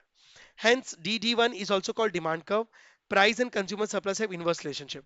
Guys, price and margin utility, price and consumer surplus have inverse relationship. Price and demand also have inverse relationship. तो अगर price rise होगा, consumer surplus fall होगा, लॉ ऑफ डिमांड भी फॉल होगा, क्योंकि जब वर्थ नहीं है तो हम खरीदेंगे क्यों? तो डिमांड भी फॉल होगी। जब प्राइस कम होंगे तो कंज्यूमर सरप्लस भी राइज होगा और लॉ ऑफ डिमांड भी राइज होगा। सर ऐसे कैसे कह सकते हो? आ जाओ मेरे इस टेबल में देखो, जब प्राइस 20 था तो मैं कितने यूनिट्स ऑफ पिज्जा खरीद रहा हूँ? 6 यूनिट्स। अब मैंने 7th यूनिट क्यों नहीं खरीदा? क्योंकि मेंटली मैं प्रिपेयर्ड हूं कि ये 7 स्लाइस ऑफ पिज्जा मुझे 18 रुपीज का ही वर्थ देगा, तो मैं 20 में क्यों खरीदूं? तो अगर अब सेलर को मुझे बेचना है 7 स्लाइस ऑफ पिज्जा, तो इसको 20 रुपीज से 18 कर दे। अब जैसे ही 18 करेगा मेरा सरप्लस 0 दिखेगा, तो मुझे वर्थ बाइंग लगेगा। तो अगर आप 18 कर दे तो मैं 7 स्लाइस ऑफ पिज्जा खाने को तैयार हूं।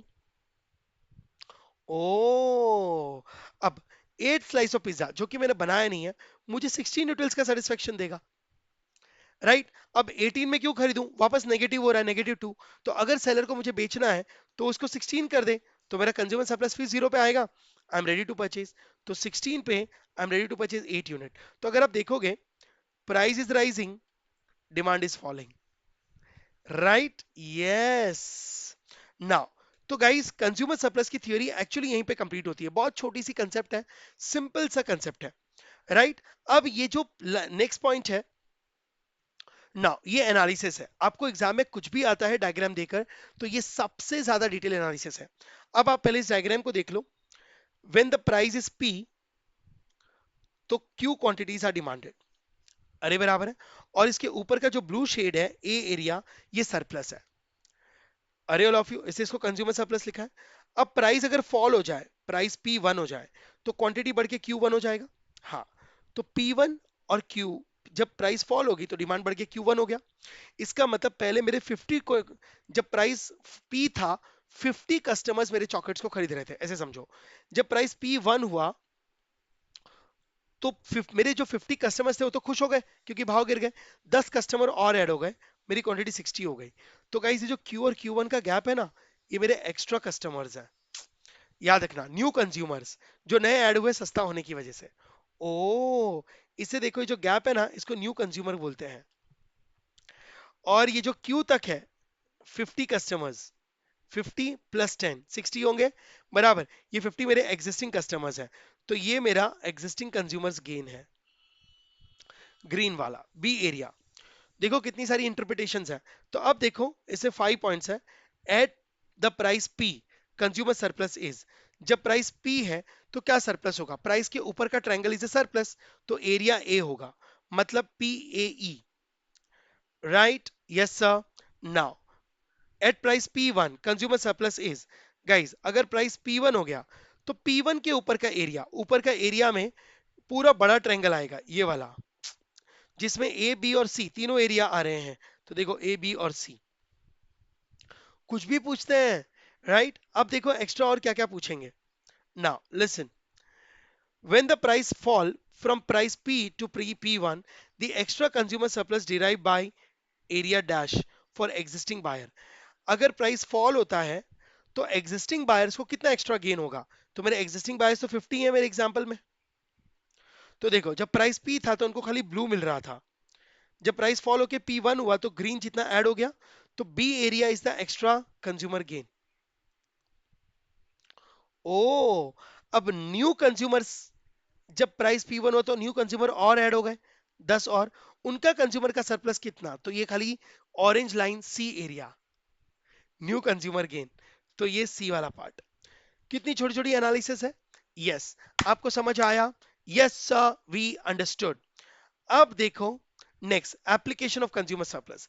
ये जो थियोरी बनी है बड़ी रियलिस्टिक थियोरी है गाइस। नाउ जब आप भी खरीदने जाते हो ना, तो आप तभी खरीदते हो जब आपका दिमाग आपसे कहता है कि क्या ये खरीदना वर्थ है। अगर उसको आपको वर्थ नहीं लगता तो आप उसके साथ बार्गेनिंग करते हो कि सस्ता कर तो खरीदूंगा, राइट, तभी तो बार्गेनिंग होती है। नाउ कंज्यूमर सरप्लस की थ्योरी तीन लोगों को, ठीक है, यूजफुल है। किसके किसके लिए, गवर्नमेंट के लिए, बिजनेसमैन के लिए और कंज्यूमर के लिए। कंज्यूमर सरप्लस जितना ज्यादा होगा, बायर उसी प्रोडक्ट को उतना ज्यादा खरीदेगा। अगर बायर उस प्रोडक्ट को ज्यादा खरीदेगा क्योंकि उसको हमेशा वर्थ मिलता है, पैसा वसूल फीलिंग देता है, ठीक है, उसी को कंज्यूमर सरप्लस कहते हैं, तो सेलर का प्रॉफिट बढ़ेगा।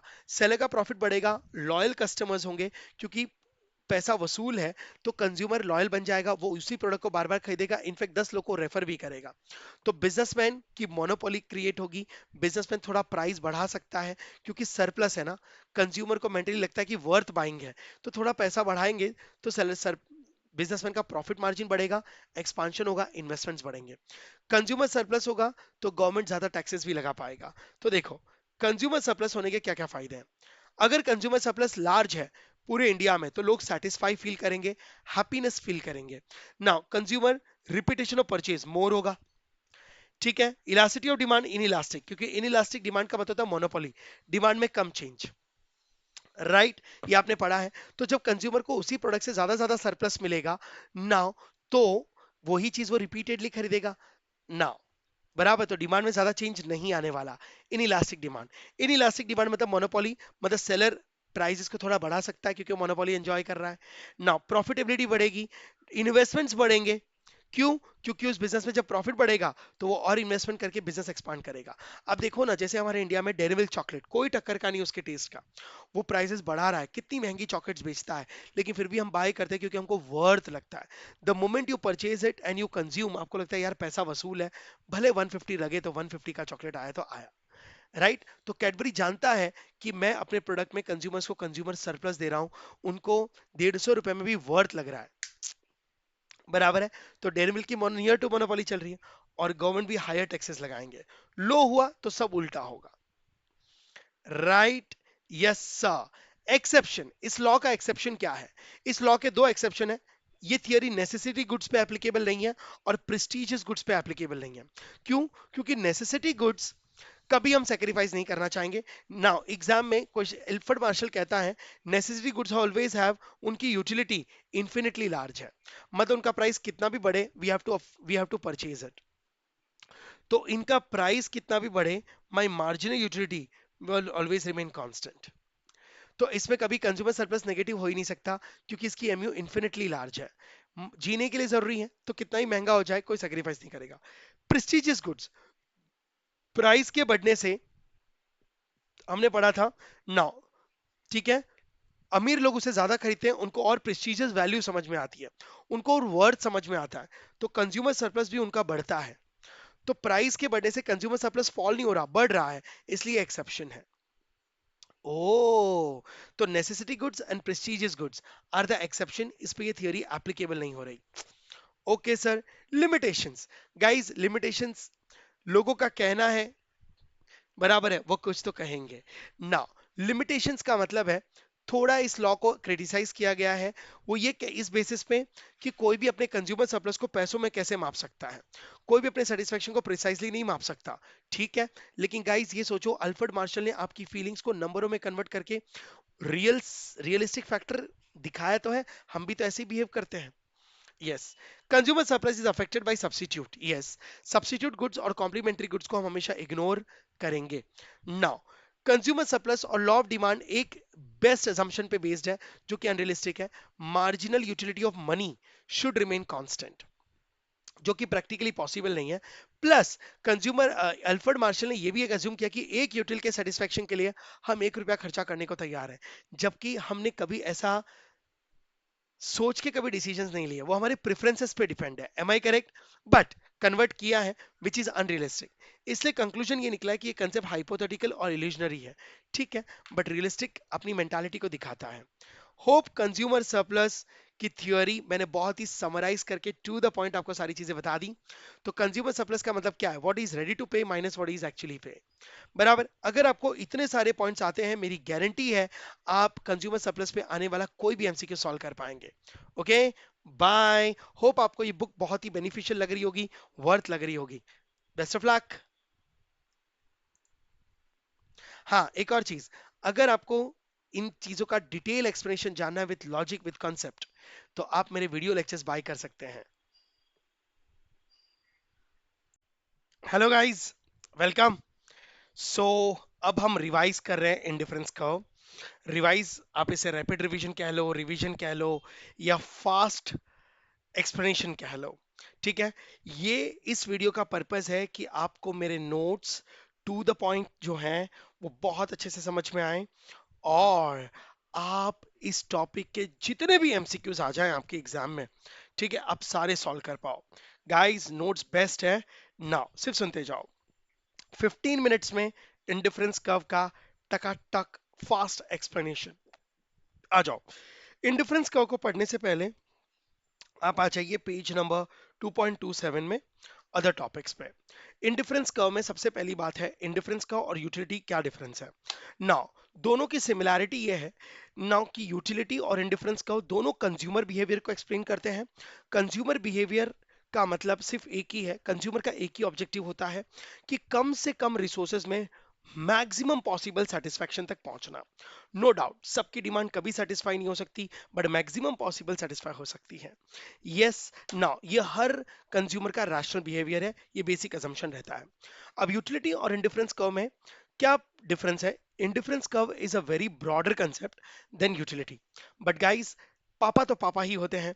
अल्फ्रेड मार्शल, ठीक है, नाउ गिवन अ बेस, और इंडिफरेंस कर्व उन सबके बाद में आया जिन्होंने यूटिलिटी के बेस पे, ठीक है, इंडिफरेंस कर्व की थियरी बनाई।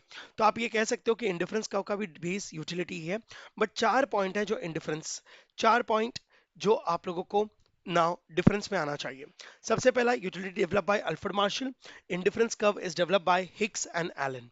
यूटिलिटी में मैक्सिमम सेटिस्फैक्शन को समझाने के लिए अल्फ्रेड मार्शल ने यूटिल्स का यूज किया, कार्डिनल नंबर्स का यूज किया।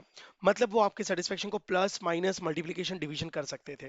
लेकिन इंडिफरेंस कर्व में हिक्स और एलन कहते हैं कोई भी अपने सेटिस्फैक्शन को नंबर्स में प्लस माइनस नहीं कर सकता, बट लोग अपने चॉइस को प्रेफरेंस दे सकते हैं।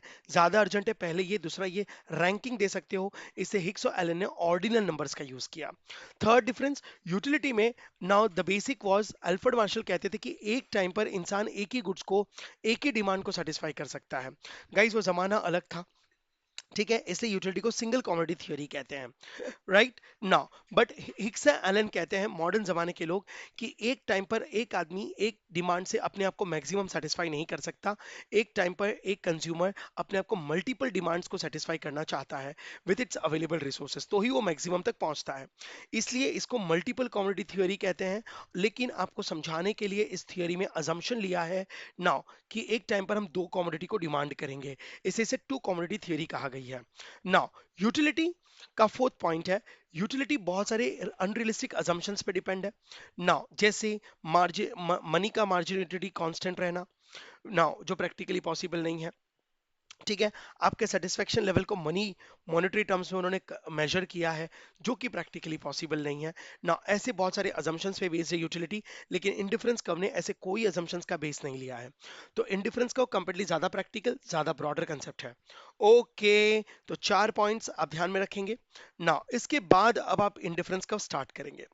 इंडिफरेंस कर्व में ना हिक्स और एलन ने क्या समझाने की कोशिश करी है ना। इंडिफरेंस कर्व में कंज्यूमर बिहेवियर में हिक्स एलन ने समझाने की कोशिश करी है कि किस तरीके से नाउ कंज्यूमर के पास बहुत सारी डिमांड्स होती हैं, बहुत सारे वांट्स हैं उनके, उनको उन वांट्स में से प्रेफरेंस वाइज सिलेक्शन करना पड़ता है और वो उन प्रेफरेंस को सिलेक्ट करते हैं जो उनको कम से कम पैसों में मैक्सिमम सेटिस्फैक्शन देते हैं। नाउ इनडिफरेंस कर्व का मतलब है कंफ्यूजन कर्व। इनडिफरेंस मतलब नो डिफरेंस, नो डिफरेंस मतलब चीजें हैं सेम, सेम का मतलब होता है नाउ कि मैं कंफ्यूज हो रहा हूं, क्योंकि जब चीजें सेम होती है तभी तो कंफ्यूजन होती है। यस, तो वो कह रहे हैं कि इंसान अपने वांट्स को पहले कौन सा सेटिस्फाई करे और बाद में कौन सा सेटिस्फाई करे, इस प्रेफरेंस को देने में ही कंफ्यूज रहते हैं, क्योंकि उसके लिए सारी डिमांडें इक्वली इंपॉर्टेंट है। राइट, बट क्योंकि वो सारी डिमांडों को एक साथ सेटिस्फाई नहीं कर सकता, इसलिए उन्हें कुछ डिमांड को सेक्रीफाइस करना होगा और कुछ डिमांड्स को सेटिस्फाई करना होगा। अब कौन सी डिमांड को सेक्रीफाइस करे और कौन सी डिमांड को सेटिस्फाई करे विथ इट्स लिमिटेड रिसोर्सेज, उस सिलेक्शन में कंफ्यूजन होती है, इसलिए इन्होंने नाम ही रखा इनडिफरेंस का। लेकिन एंड द एंड उन्होंने कहने की कोशिश करी है हिक्सन ने कि कितने भी कंफ्यूज हो जाएं, बट हर कंज्यूमर अपने रिसोर्सेज को इतना बेस्ट तरीके से यूज करते हैं कि वो अपने आप को मैक्सिमम सेटिस्फेक्शन तक पहुंचा ही देते हैं।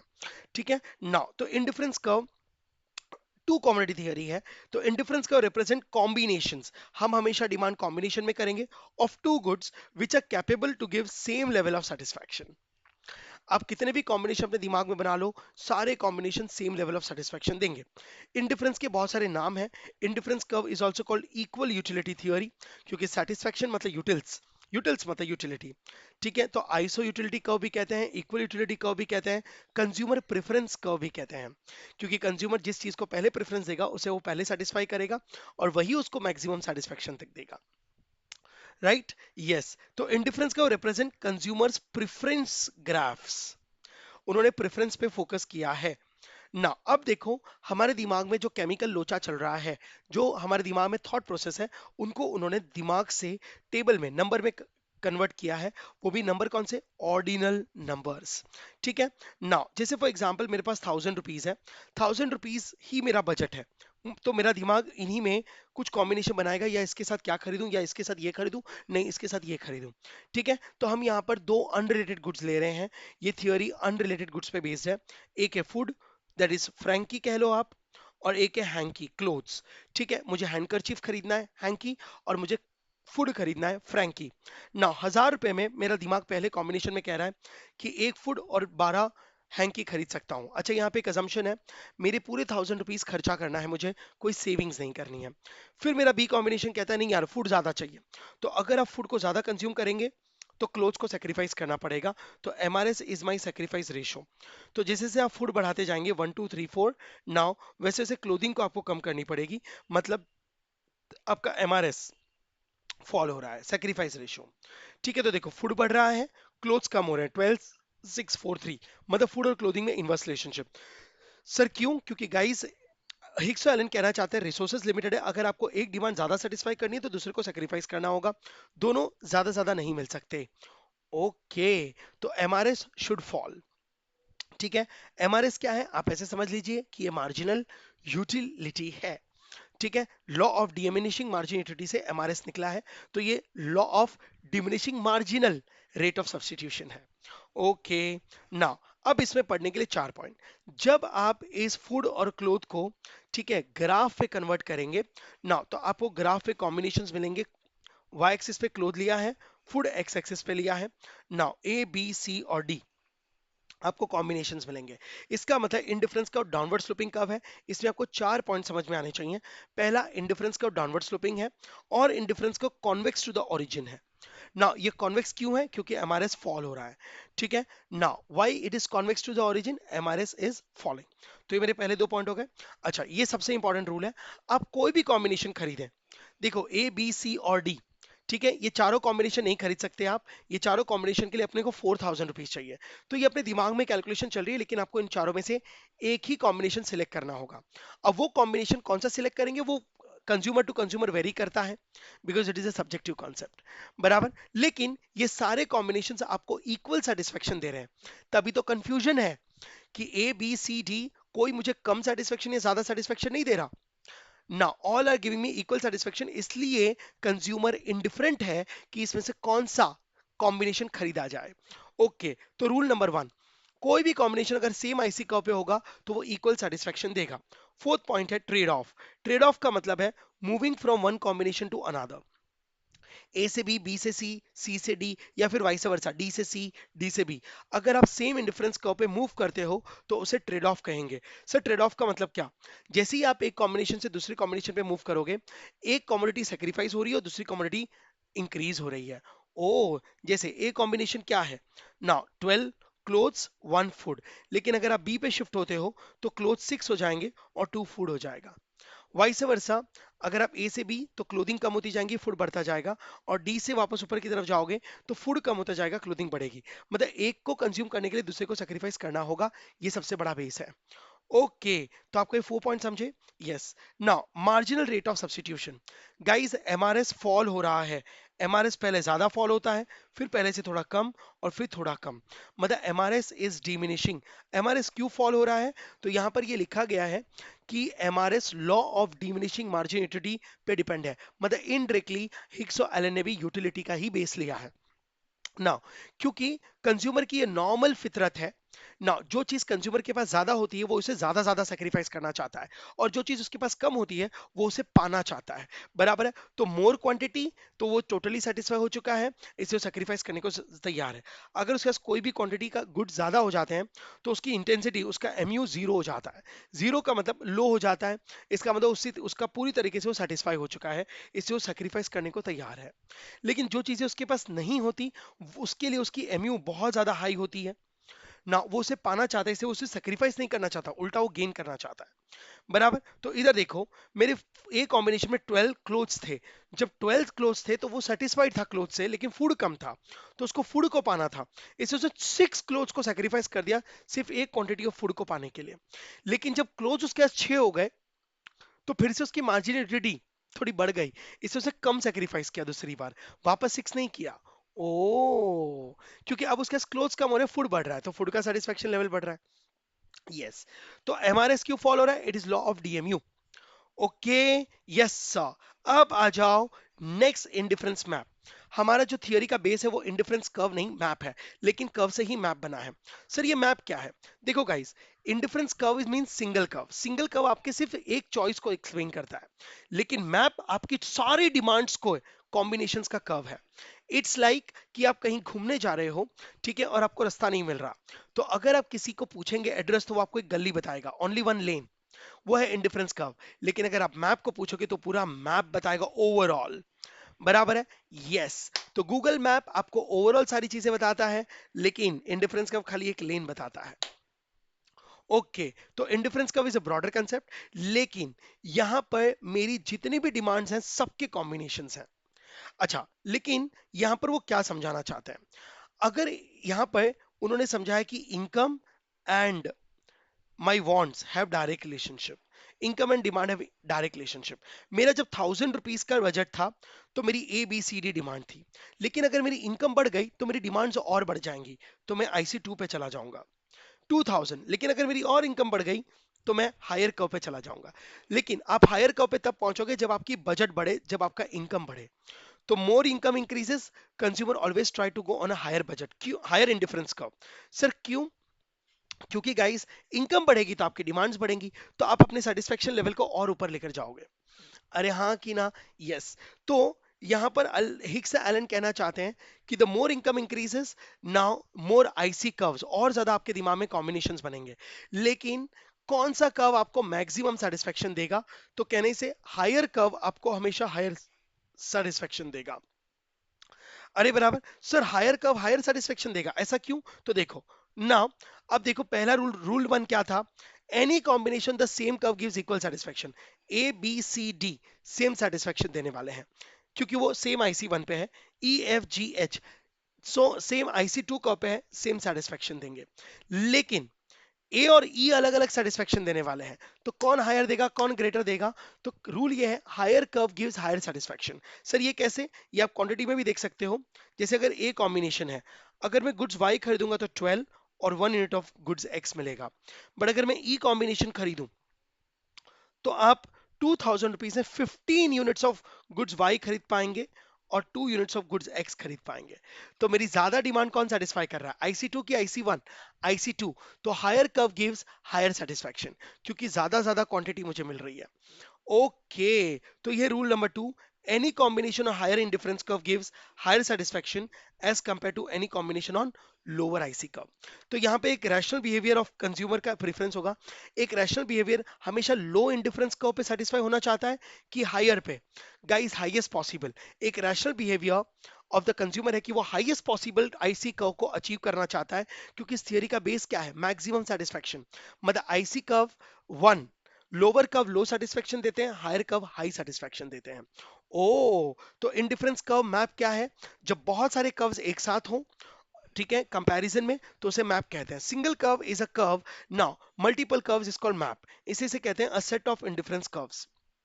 ओके सर, नाउ अब देखो हिग्स एलन ने इंडिफरेंस कर्व मैप से किस तरीके से एक्सप्लेन करने की कोशिश करी है कि कंज्यूमर कैसे मैक्सिमम सेटिस्फेक्शन तक पहुंचता है। लेकिन उससे पहले, नाउ गाइस, सेटिस्फेक्शन कभी भी फ्री में नहीं मिलता। आपको सेटिस्फेक्शन लेने के लिए पैसे खर्चे करने होते हैं। उसके लिए होना चाहिए आपका बजट। अरे हाँ कि ना, मतलब आपकी इनकम। अब देखो, यहाँ पर अजम्पशन एक है, लेकिन तीन अजम्पशंस डिराइव्ड है। हमारा बजट लाइन, हमारी जो इनकम है ना, वो सेम कांस्टेंट रहेगी। नाउ तो budget line should remain constant. Budget line क्या है, फॉर एग्जाम्पल मेरा बजट 1000 रुपीज का है, तो मेरा budget through out the analysis हम ये अज्यूम करेंगे आपकी इनकम ना तो बढ़ेगी ना कम होगी। सर क्यों? क्योंकि अगर इनकम बढ़ गई तो आप हायर कर्व पे चले जाओगे, और इनकम कम हो गई तो आप लोअर कर्व पे आ सकते हो। तो फिर आप मैक्सिमम सेटिस्फेक्शन तक कैसे पहुंचेंगे? तो आपको मैक्सिमम सेटिस्फेक्शन को समझाने के लिए अज्यूम किया है इनकम शुड रिमेन कांस्टेंट। तीन चीजों को कांस्टेंट अजम्पशन माना है। इनकम शुड रिमेन कांस्टेंट, मतलब आपकी बजट लाइन कांस्टेंट रहेगी। अच्छा sir, budget line downward sloping क्यों है? क्योंकि गाइस मुझे मेरे इस 1000 रुपीज में गुड्स वाई भी खरीदना है और गुड्स एक्स भी खरीदना है, तो दोनों एक्सिस को टच होना चाहिए। तो टच करने के लिए स्ट्रेट लाइन, ठीक है, डाउनवर्ड स्लोपिंग बन जाएगी। Price of goods remains constant, price should remain constant, income should remain constant and no savings. Okay, price should remain constant, income of good should remain constant और no saving. Sir लेकिन ये assumption क्यों लिया गया? Guys अगर price, country में महंगाई बढ़ी या सस्ता हुआ, तो फिर आप उतने ही बजट में, अगर महंगाई बढ़ गई, कम खरीद पाओगे, तो आपका बजट, परचेसिंग पावर नीचे की तरफ शिफ्ट हो जाएगा। अरे बराबर है, यस सर। नाउ ओके, अगर मैं सस्ता हो गया तो आप उतने ही बजट में ज्यादा खरीद पाओगे, तो आपका बजट लाइन राइट में शिफ्ट हो जाएगा।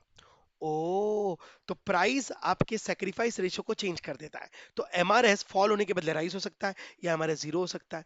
यस, इनकम की वजह से भी बराबर, अगर मेरी इनकम बढ़ गई तो फिर मैं सेक्रीफाइस करूंगा ही क्यों? इनकम कम हो गई तो मुझे ज्यादा सेक्रीफाइस करना पड़ेगा। यस, तो ये भी मेरे बजट लाइन को शिफ्ट करता है। नो सेविंग्स, नो सेविंग्स क्यों? अगर नाउ, मतलब हम यहाँ पे अज्यूम करें कि जितनी ही आपकी इनकम है उतना ही आप अमाउंट स्पेंड करने वाले हो। नाउ सर किस पे स्पेंड करने वाले हैं? क्वांटिटी गुड्स वाई खरीदने में और गुड्स एक्स खरीदने में, दोनों खरीदने में आप पूरा का पूरा एक्सपेंस करेंगे। मतलब मेरे एग्जांपल में अगर मेरा बजट 1000 रुपीज है, तो आप पूरा का पूरा 1000 रुपीज खर्चा करना चाहते हो गुड्स एक्स और गुड्स वाई खरीदने में। ओके, तो ये देखो, P into P X into Q X plus P Y into Q Y is equal to B. B मतलब बजट, स्पेंडिंग कैपेसिटी। सर लेकिन ये पी इंटू क्यू क्या है? गाइज अगर आप क्वांटिटी खरीदोगे तो पेमेंट तो करोगे ना। फॉर एग्जाम्पल फ्रेंकी 10 रुपए की है, and I want to buy 10 rupees है, and I want to buy 5 frankie, तो 50 रुपीज खर्चा होगा कि नहीं होगा? ओ, तो पी इंटू क्यू मतलब total amount spend on quantity X, and P Y up into Q Y मतलब total amount spend on quantity Y. Okay, savings क्या है सर? लेकिन सेविंग्स क्यों अज्यूम किया है? गाइस सेविंग्स अजम्पशन इसलिए लिया है, अगर कंज्यूमर का इंटेंशन ज्यादा सेव करना हुआ तो उसकी परचेसिंग कैपेसिटी है, लेकिन वो फिर भी अपने आप को सेक्रीफाइस करवाएगा क्योंकि उसको पैसे सेव करना है। यस, तो उससे भी आपका सेक्रीफाइस रेशियो चेंज हो जाएगा, जिसकी वजह से सब कुछ गड़बड़ हो सकती है। तो ये तीनों के तीनों अजम्पशंस लिए गए हैं। अब देखो, मुझे मिल गया बजट लाइन और मुझे मिल गया इंडिफरेंस मैप, ठीक है। इंडिफरेंस मैप और बजट लाइन को जब मर्ज करेंगे तब आपको मिलेगा मैक्सिमम सेटिस्फैक्शन। सर कैसे? ये देखो, ये है मेरा बजट लाइन 1000 रुपीज का, राइट, और मैंने अपने प्रेफरेंसेस इंडिफरेंस कर्व्स बनाए हैं, IC1, IC2, IC3, IC2, IC3। अब बताओ मुझे मैक्सिमम सेटिस्फैक्शन कहां मिलेगा? तो इकोनॉमिस्ट कहना चाहता है, हिग्स और एलन कहना चाहता है, नाउ आईसी आईसी थ्री जो है वो आपके बजट के बाहर है, IC3 मुझे सबसे ज्यादा सेटिस्फेक्शन देगा, लेकिन IC3 में कंज्यूम नहीं कर सकता क्योंकि वो मेरे बजट के अंदर नहीं है, बजट के बियॉन्ड है। तो आई विश, लेकिन उसके लिए मेरी इनकम बढ़नी जरूरत है। लेकिन मेरा बजट तो 1000 रुपीज का है। IC3 मिलेगा आपको 2000 रुपीज पे, नॉट पॉसिबल। तो IC3 हम सोच ही नहीं रहे। ठीक है। अब मेरे बजट में आता है IC2 और IC1। ये देखो दोनों मेरे बजट लाइन को या तो टच कर रहे हैं या इंटरसेक्ट कर रहे हैं। राइट नाउ अब बताओ, आप IC1 खरीदना चाहेंगे 1000 रुपीज में कि IC2 खरीदना चाहेंगे? वो IC2 के कॉम्बिनेशन खरीदना चाहेंगे, क्या कहते हो? तो गाइज IC2 खरीदेंगे क्योंकि IC1 compare to IC2 lower satisfaction दे रहा है। तो जब मुझे 1000 रुपीज में ज्यादा सेटिस्फेक्शन मिल सकता है IC2 जितना, तो फिर मैं IC1 क्यों खरीदूं? अच्छा, 1000 में IC3 खरीदना चाहता हूं पर वो पॉसिबल नहीं होगा। तो इसलिए थियोरी ये बन गई कि मैक्सिमम सेटिस्फेक्शन आपको वहीं मिलेगा जहां पे इंडिफरेंस कर्व बजट लाइन को टेंजेंट होता है। It is called maximum satisfaction and equilibrium point. Equilibrium point का मतलब है कंज्यूमर बिकम इक्वल। जितना उसने पैसा खर्चा किया उसको उतना यूटिलिटी मिला। Price is equal to utility, उसको उतना वर्थ मिला है। ओ, इसलिए इक्विलिब्रियम। जब मैं कहता हूं कंज्यूमर इक्विलिब्रियम मतलब मैक्सिमम सेटिस्फेक्शन होता है। ऑल ऑफ यू नाउ, यही सेम वर्ड कंज्यूमर इक्विलिब्रियम हमने कंज्यूमर सरप्लस में भी यूज किया था, क्योंकि वहां पे भी मैक्सिमम सेटिस्फेक्शन डिराइव हुआ था, पर वो यूटिलिटी की थियरी थी। Am I correct? तो मैक्सिमम सेटिस्फेक्शन एज पर इंडिफरेंस को कहाँ आएगा? जहां पे इंडिफरेंस को बजट लाइन को क्या करे? टच करे, टेंजेंट हो। ठीक है ना। IC1 लोअर सेटिस्फेक्शन है। तो अब देखो गाइस, इस थियरी से आपको एक चीज समझनी होगी ना। आपको एग्जाम में कभी कभी क्वेश्चन ऐसा आ सकता है, ये मेरा बजट लाइन है और आपको 3 डॉट दे सकते हैं, कॉम्बिनेशन ए, कॉम्बिनेशन बी और कॉम्बिनेशन सी। हाँ, ये एक्चुअली इंडिफरेंस कर्व्स हैं। ओके, अब आप मुझे बताओ कौन सा कॉम्बिनेशन आपको मैक्सिमम सेटिस्फेक्शन देगा? यस, बी कॉम्बिनेशन, क्योंकि वो टेंजेंट है तो ये मैक्सिमम सेटिस्फेक्शन देगा। तो कॉम्बिनेशन ए क्या इंडिकेट करता है? कॉम्बिनेशन ए इंडिकेट करता है लो सेटिस्फेक्शन एंड सेविंग्स, जबकि हम नो सेविंग्स पे हैं। वो तो मेरे को कम 500 रुपए में भी मिल सकता है। ओ, नाउ सी क्या इंडिकेट करता है? It is my beyond budget, ये मैं खरीद ही नहीं पाऊंगा। बराबर है, तो बी ही मेरे लिए आइडियल है। समझ में आया? Yes sir. तो बी कॉम्बिनेशन क्या इंडिकेट करता है? कि मैं नाउ मुझे इतना mu ऑफ y मिल रहा है और इतना सेटिस्फेक्शन mu ऑफ x का मिल रहा है पैसा खर्चा करके। तो mu of y upon price of y, mu of x upon price of x, और ये दोनों मुझे इक्वल सेटिस्फेक्शन दे रहे हैं। इसलिए आपका ये इक्विलिब्रियम का एक इक्वेशन बना, mu of x upon price of x, mu of y upon price of y। ये इक्विलिब्रियम पॉइंट का डेफिनेशन है। Budget line is tangent to indifference curve. ठीक है। नाउ ये हुई थियरी। आप समझ गए थियरी को? Yes sir. Now properties of indifference curve, यहां पर अपना इंडिफरेंस कर्व कंप्लीट हो चुका है, 8 to 9 पॉइंट्स। अब प्रॉपर्टीज ऑफ इंडिफरेंस कर्व पे आ जाओ। 3 से 4 पॉइंट्स हैं, सुनना। 3 पॉइंट सबसे इंपॉर्टेंट। यहां पर हिग्स और एलन क्या चाहते हैं, कहना चाहते हैं? हिग्स और एलन कहना चाहते हैं कि इंडिफरेंस कर्व कभी भी एक दूसरे से इंटरसेक्ट नहीं करेंगे।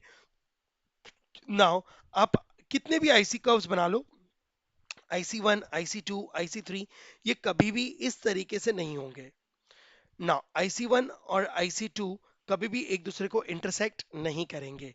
Indifference curve never intersect each other. Okay, now second point, indifference curve not touch either of the axis. मतलब क्या? इंडिफरेंस कर्व कभी भी X axis and Y axis को टच नहीं करेगा। इंडिफरेंस कर्व कभी भी एक्स एक्सिस और वाई एक्सिस को टच नहीं करेगा। ओके, नाउ ये मेरा कर्व, कर्व कभी भी इस तरीके से नहीं बनेगा। कर्व हमेशा ये ऐसे बनेगा। सर क्यों नहीं टच करेगा? अगर ये इंडिफरेंस कर्व को टच कर दे तो ये सिंगल कम्युनिटी बन जाएंगे, जैसे गुड्स वाई। अब देखो 12 यूनिट्स ऑफ वाई और तो 0 यूनिट्स ऑफ एक्स कंज्यूम कर रहा हूं, तो फिर यूटिलिटी क्या थियरी की बुरी थी? प्रिंसिपली इस थियरी का है कि it's a multiple commodity theory. बराबर है, तो टच करेंगे तो सिंगल कमोडिटी का डिमांड हो गया। और अगर इधर टच कर रहा है, मान लो गुड्स एक्स, तो फिर 12 यूनिट्स ऑफ एक्स तो 0 यूनिट्स ऑफ वाई हो जाता है। ओके, इसलिए हिग्स ने पहले ही क्लियर कर दिया है, इंडिफरेंस कर्व कभी भी टच नहीं करेगा। थर्ड पॉइंट क्या है? इंडिफरेंस कर्व कॉम्प्लीमेंट्री गुड्स और सब्स्टिट्यूट गुड्स पे एप्लीकेबल नहीं है। आप इस थियरी में कॉम्प्लीमेंट्री गुड्स और सब्स्टिट्यूट गुड्स को क्या करेंगे? Ignore. Good should not be complementary and good should not be substitute. Oh yes, ये थियरी कॉम्प्लीमेंट्री और सब्सिडी गुड्स पे एप्लीकेबल नहीं है, यूटिलिटी भी नहीं था। नाउ सर क्यों नहीं है? वो कहते हैं कॉम्प्लीमेंट्री गुड्स में आपको दोनों गुड्स साथ में चाहिए, आप सेक्रीफाइस कर ही नहीं सकते। यस, तो उसमें एमआरएस आपका जीरो होता है, और अगर आपने कॉम्प्लीमेंट्री गुड्स का इंडिफरेंस को बनाने का कोशिश किया तो it will be a 90 degree theory.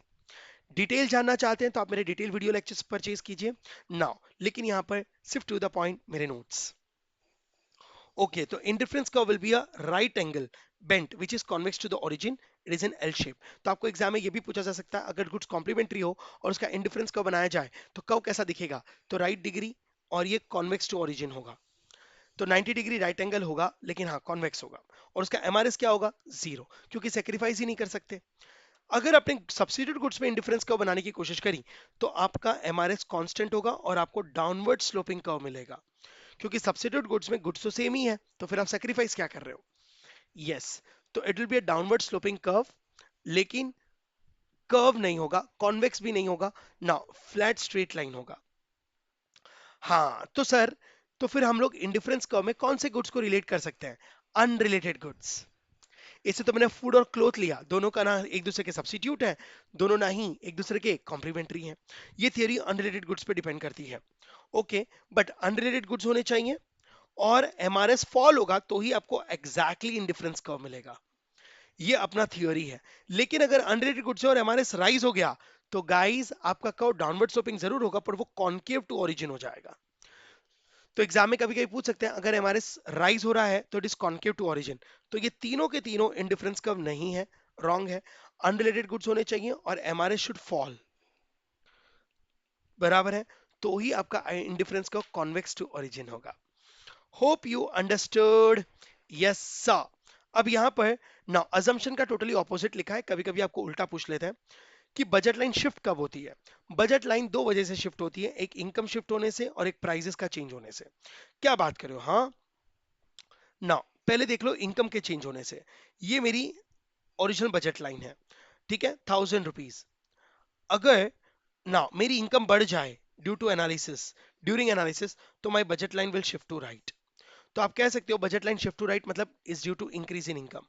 अगर बजट लाइन लेफ्ट में शिफ्ट हो जाए मतलब मेरी इनकम फॉल हुई है, तो इनकम फॉल से बजट लाइन पीछे की तरफ शिफ्ट होगी, इनकम राइज से बजट लाइन आगे की तरफ शिफ्ट होगी। ओके, प्राइस की वजह से भी आपके बजट लाइन शिफ्ट हो सकते हैं to a right and left. Fine, hope you understood guys. Yes sir. इसी के साथ indifference curve rapid revision complete हुआ। ओके, ये इसका इस थ्योरी का बेसिक पर्पस डिटेल एक्सप्लेनेशंस नहीं है, सिर्फ आपको हमारे नोट से फैमिलियर करवाना है। Okay, bye. तो बस दोस्तों, ये था आज का quick revision. Simple words, clear concept, अब कोई कंफ्यूजन नहीं रहेगा। अगर सब कुछ समझ गया हो तो गाइस यस सर बोल दो, और एक बार और रिवाइज कर लो ताकि एग्जाम में गलती की कोई जगह ना रहे। याद रखो, स्मार्ट स्टडी ही बेस्ट स्ट्रेटेजी होती है। रेगुलर रिवीजन से ही आपका कॉन्फिडेंस डबल होता है। और हाँ, अपने फ्रेंड्स को भी बोलो ये नोट्स लो, एग्जाम के लिए लाइफ सेवर है। कीप लर्निंग, कीप ग्रोइंग, और मिलते हैं नेक्स्ट रैपिड फायर रिवीजन के साथ।